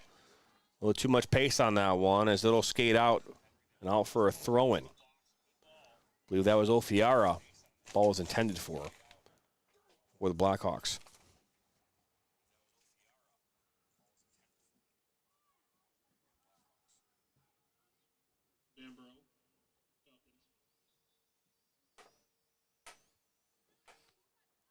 So just 2 more days till we start league play here in the OA, Red? Yes. We'll be back with Troy, Rochester Adams on Thursday. And Bloomfield Hills and Rochester will have a long-anticipated rematch next week. That they will. We are excited to announce that we are going to be bringing you all the rivalry games from the Rochester School District. Rochester versus Adams, Stony Creek versus Rochester, and Rochester Adams versus Stony Creek. That'll all come up here later this month and into May. We also have the Troy versus Troy Athens matchup, which is always a good one. That one taking place this year at Troy High. So we'll bring you all that coverage here as well on the Michigan Soccer Network. An update here is Matthews just scored a goal for Detroit City FC to put them up 1-0 here over Gold Star. Happened here just 2 minutes ago, sorry.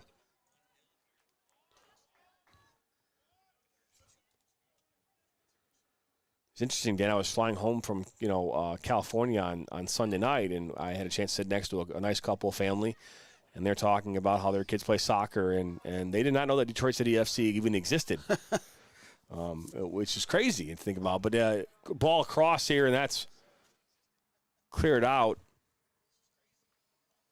That was Luciel. Was there the nearest Falcon. It amazes me how soccer has been growing over the last 4+ decades in the Detroit area.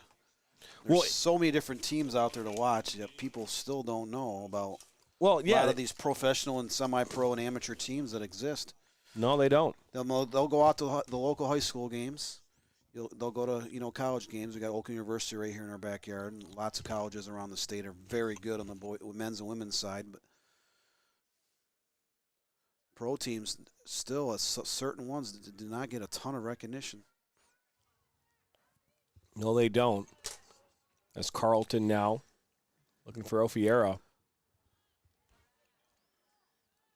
Somehow stays on the pitch. I'm not sure that's good or bad for the Falcons, as now foul will come up with 17 minutes to go. No, it's a great point. There's a lot of teams out there that the parents and players, they just don't know. They just don't know them. And, but to be fair, too, I don't know if the parent even knew like the club team that there's. Oh, look at this one. Jasinski almost again, and she'll win this one back. But that's the second time tonight the ball been played back to her. And either timing or whatever you want to call it just almost cost her team a goal, but recovers very well there. As now Sallow once again on the ball, fighting hard there.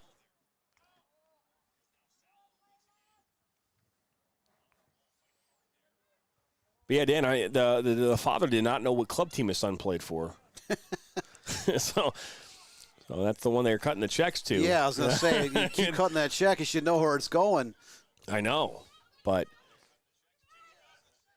Steve and I was talking about this morning on the morning overlap. We were talking about, there's a lot of soccer fans that know a lot about soccer. I mean, they are like an upper echelon fan. They know everything. They know where Messi's, played childhood soccer and what school it was at what moment, right? And then you've got a bunch of fans who don't know anything. They don't know. They like soccer. They know they like soccer, but they don't know anything about soccer.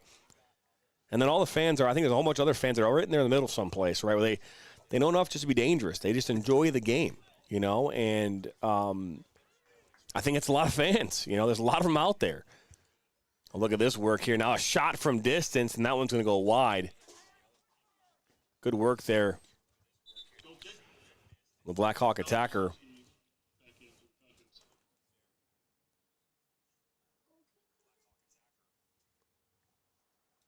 So Jasinski will put this one back in with 15 minutes to go here in this second half. Great job overall for Bloomfield Hills defense. Played almost 2 complete games, if not yield a goal thus far. No, and you know, I mean, there really hasn't been a quality scoring opportunity so far tonight from the Groves Falcons. I mean, and it's early in the season, right? This is the part of the season where these teams are trying to figure out their identity, right? What they're going to be, what kind of formation they're going to be running, getting used to the formation, right? Understanding the pieces of the puzzle, understanding their roles. 2 games in, there's a lot going on. It's just give and go, and too much pace on that one as well as go out for a goal kick, but. Dan, this is the opportunity for these coaches to evaluate, right? Because this is not the same lineup that's going to happen here in 6 weeks, right? When you go into that playoff run here, those district play with 3 games in districts, and if you have a bye or whatever, that lineup might look different, and again, right now it's 55 degrees outside. When you start getting closer to the 80s that we're going to see here, we get closer to May, and into June. Where it could be 85 degrees outside. I've seen tournament games where it is in the 80s. Over the years, and that can have a huge impact. So, I think it's easy to say that, hey, tonight, you can look at this and say, hey, good for Bloomfield, maybe not so good for Groves, but a lot of soccer still left to go. As Salo now will make a shot from distance. Jasinski makes the diving save. Duquette will come over and put this one back across inside the 6. And then Duquette will put this one towards that near post. But Jasinski with another diving save. I'm not quite sure if that one was going to make it on frame or not, but even though I'm not the official statistician, I would give her a save. What do you think there, Dan? Yeah, it was pretty close. Anyway, regardless, she's been extremely active there in the back line. She's kept her team within reason. I mean, it's still 3-0, but it could be 6-7-0 at this point if she wasn't playing No, you look at that. Great game. I couldn't agree with you more. As again, and having a quality goalkeeper is half the battle. It seems like here in the game of soccer is Kendall Gaines here on this near side. Almost was given away. And now this one, that's a good ball.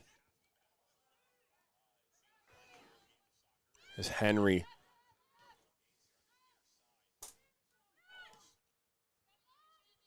Got to find a way to sell that one down. Too much kickball there. Is that foul there? Some other games around the area, just down the street at Birmingham Seaholm, they trail Celine 1-0 in that match. Nice. West Bloomfield all over Holly 11-0 today in a non-conference match up in Stony Creek. Well, was it up in Stony Creek? No, Stony Creek is playing Royal Oak right now. They're up 2-0 at the half. Okay, you said something about something up in Stony Creek. I'm sorry. I misheard you. Here we are, though. It's the 69th minute. Carlton, now the foul. She ran into Elise Everett.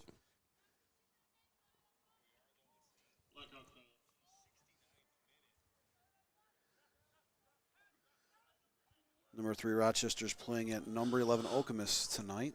Battle of top 15 teams. No update on score? I was looking through Twitter. I did not see a score for that match. I know Gorman will lose it. Down went Carlton as this ball's played back here now to Hallsbend as they'll try to over get on this side. Good ball movement here from the Blackhawks. Just some good possession from them. Again, their perimeter play has been phenomenal. There's a lot of these crosses coming in. The focal point from Alan Zachariah is get the ball out wide, get it down toward that end line, and put it back across the mouth of the goal. And they've been very successful with that tonight. Salo, look at this, in for Duquette, and that one's cleared away.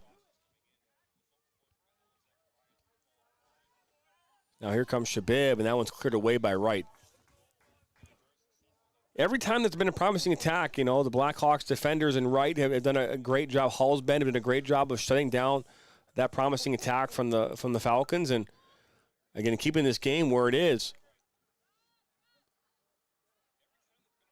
Teams oftentimes will fall kind of into that. Like I said, they take their foot off the gas, and that allows a team like the Falcons or other teams like it to come back or give them an opportunity of hope. As now here comes Everett. That's broken up, and now cleared away.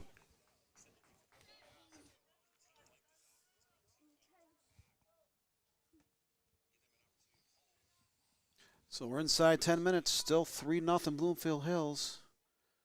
Complete domination in this contest. Carlton looking up top here for Sallow. And now you got the Cat making a good run here on this near side. The ball played up there. Sallow, that's a great ball, but Jasinski will come out and she'll one time clear it up right towards midfield. 18-2 shot edge here for the Blackhawks.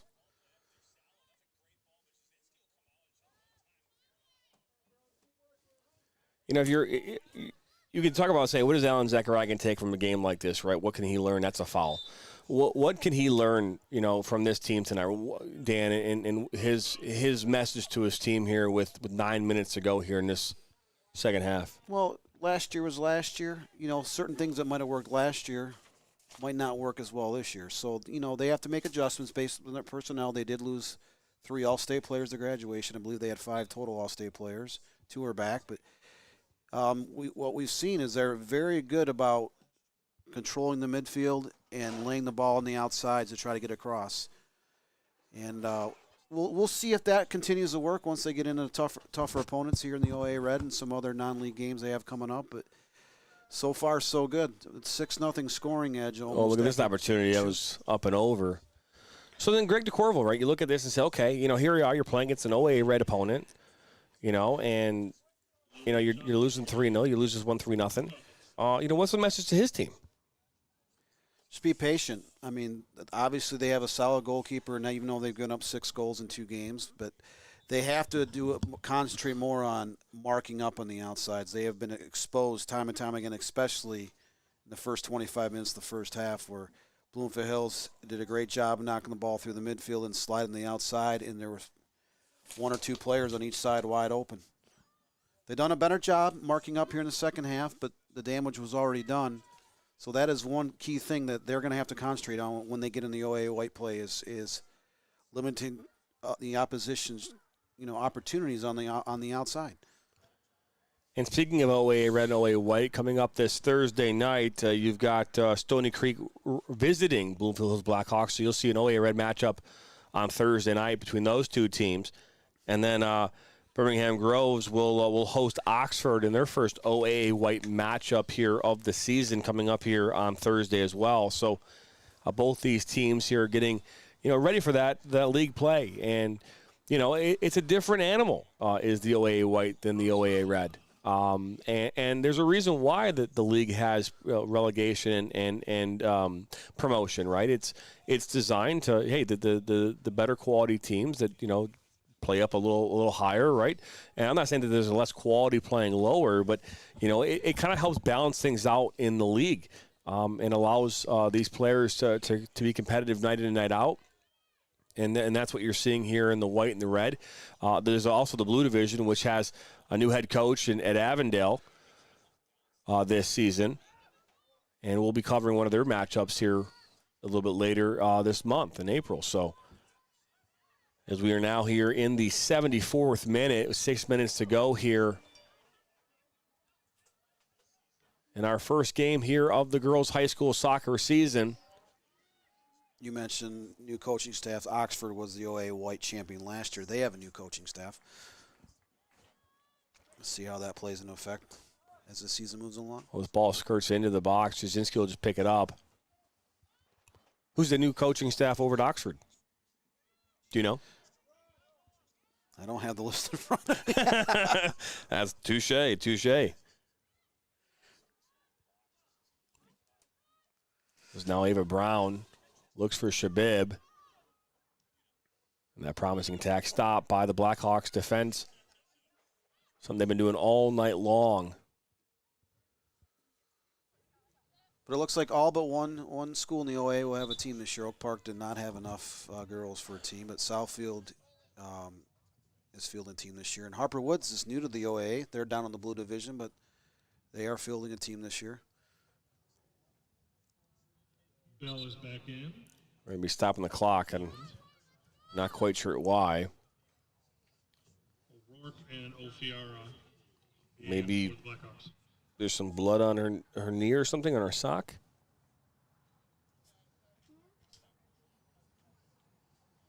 I believe that's what it is. They're going to have her come off the field.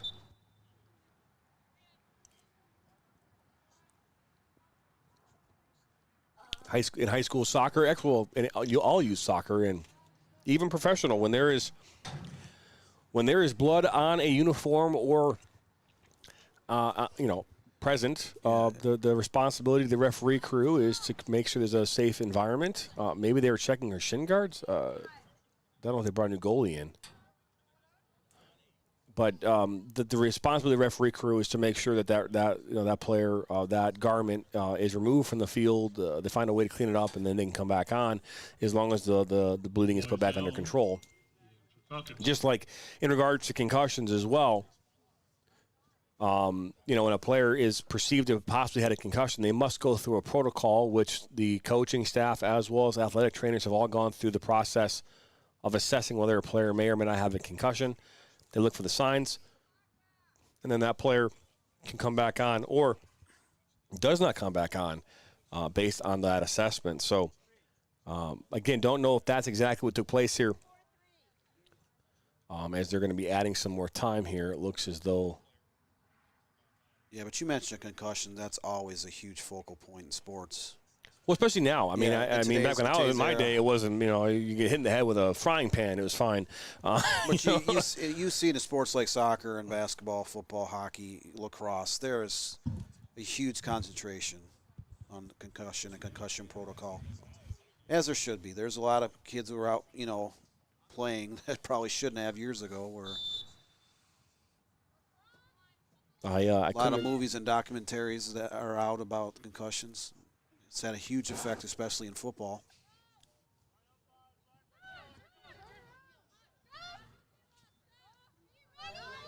I mean, he has a good little battle there with Duquette.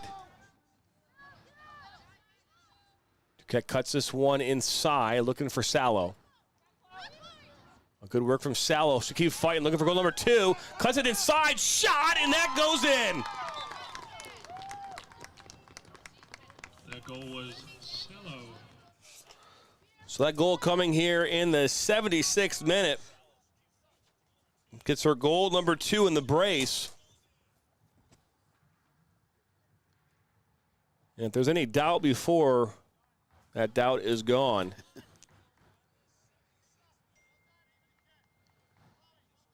Nice work off the steal, cut the ball back, and tuck it in with the left foot inside the right corner of the net.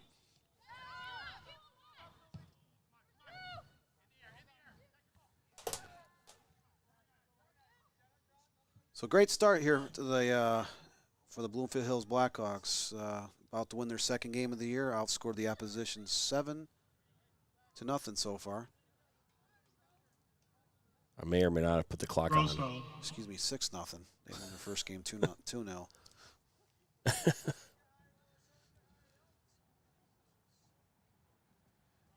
Birmingham Groves still searching for their first tally of the season.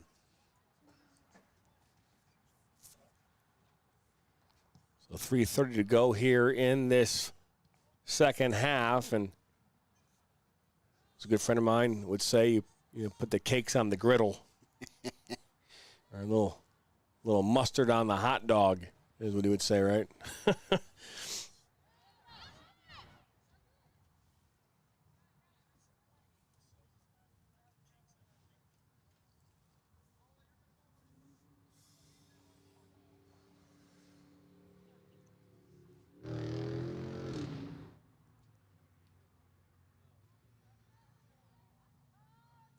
We're down to the waning 3 minutes here. Bloomfield Hills in complete control, 4-0 over Birmingham Groves. We got 2 more games later this week. Full lineup for the next several weeks. So we dig into the conference play all over the state of Michigan. Way offsides. I'll tell you, a couple times tonight they've been way offsides.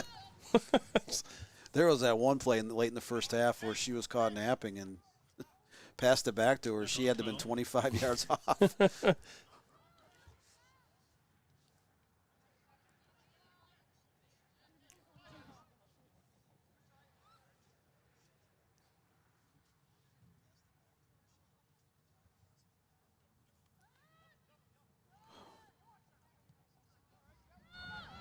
Ball played back to Jasinski.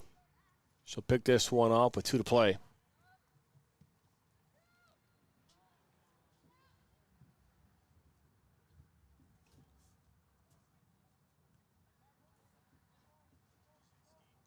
I can't tell if that's Alan Zacharias standing on the bench or not.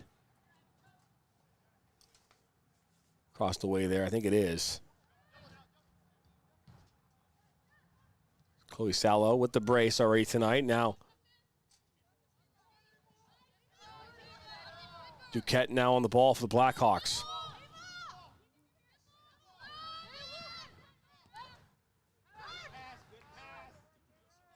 Duquette now, good move to get by Benitez. Plays it towards the top of the 18 for Chloe Sallow. Oh, good step over. This ball's played up. Oh, touch save there by Jasinski. Why not? Shot there by number 15, Lily Amen. Under a minute to play, but Jasinski once again with a big save.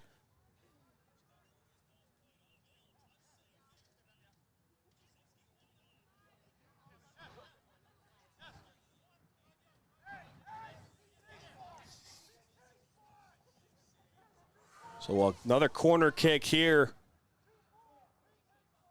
for the Blackhawks, as this one will basically wrap up play here. As this ball bends inside, Jasinski gets a touch, and then sure enough, there's Charlotte Carlton to put it away.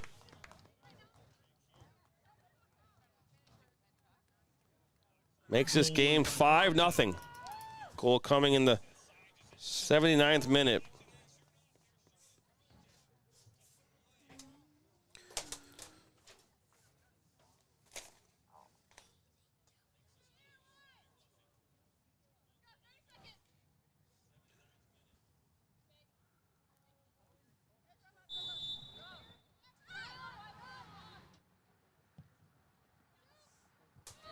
We are 20 seconds to go here.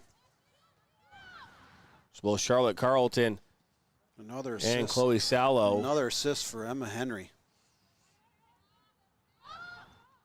10, 9, 8, 7, 6, 5, 4, 3, 2, 1.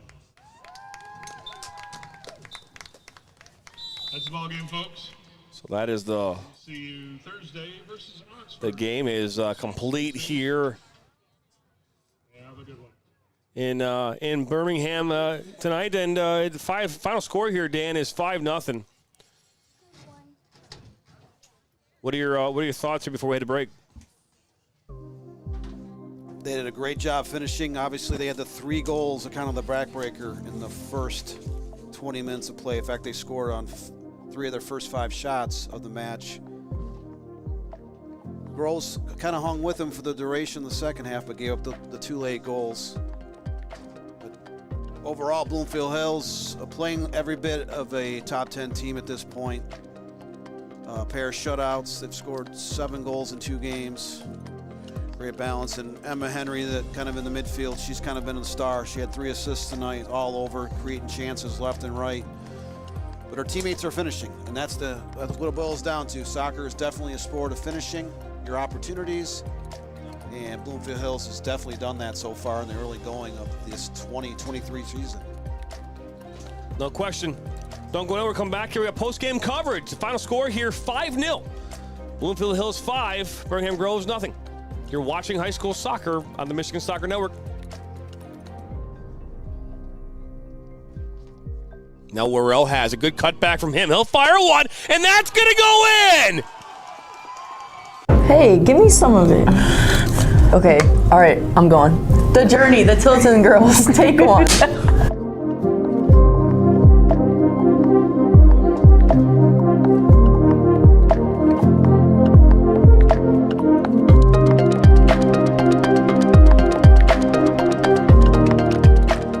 favorite moments ever as a father was the moment she made the A-team. They would always push me and my friends as well. Their authenticity and integrity that they were able to do everything with. I still struggle with a little bit, just like the confidence, like knowing that I'm in a different environment. I could not be more proud of you, Justice, and of you, Remini. It's gonna be a roast here. No, it's not a roast. Ocean, and it was hard. Don't tell anybody that. And action.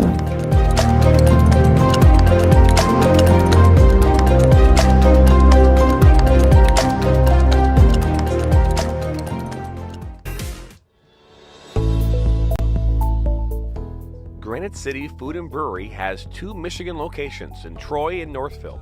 Serves made-from-scratch food, brews in-house beer, and even has brunch every Sunday from 9 a.m. to 2 p.m. To learn more about their daily specials or to book a private party, visit gcfb.com. Make sure you head over to Granite City in Northfield at the corner of 7 Mile and Haggerty, or the Troy location at 16 Mile and I-75.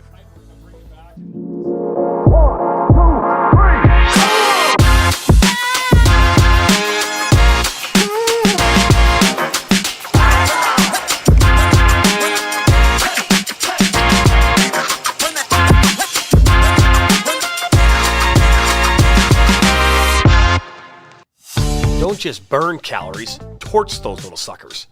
Base Camp Fitness Troy, opening up this March, will help you get maximum results in half the time. Our intensity intervals of cardio and strength training will supercharge your calorie burn, all in just 35 minutes. Make sure to lock in our founders rate and claim your 2-week risk-free trial by scanning the QR code on your screen. Base Camp Fitness Troy, located at 443 East Big Beaver Road in Troy, Michigan. Welcome back here into Birmingham Groves High School. The final score here tonight, 5-0 here in favor of the number 5 ranked Bloomfield Hills Blackhawks over Birmingham Groves Falcons. And as we take a look here at our final stats here of the evening, presented by Ali Live Sports, 21 total shots, 15 on target for the Blackhawks, 4 corners, 5 offsides, and a partridge and a pear tree. 8 fouls and 2 saves. The bright spot for the Falcons is that 10 saves. Jasinski had a night. The bright spot for them, they got a number of young players. You faced off against a really, really good team in the Bloomfield Blackhawks. Don't hold your head too high there, too low there. You still got a lot of soccer left.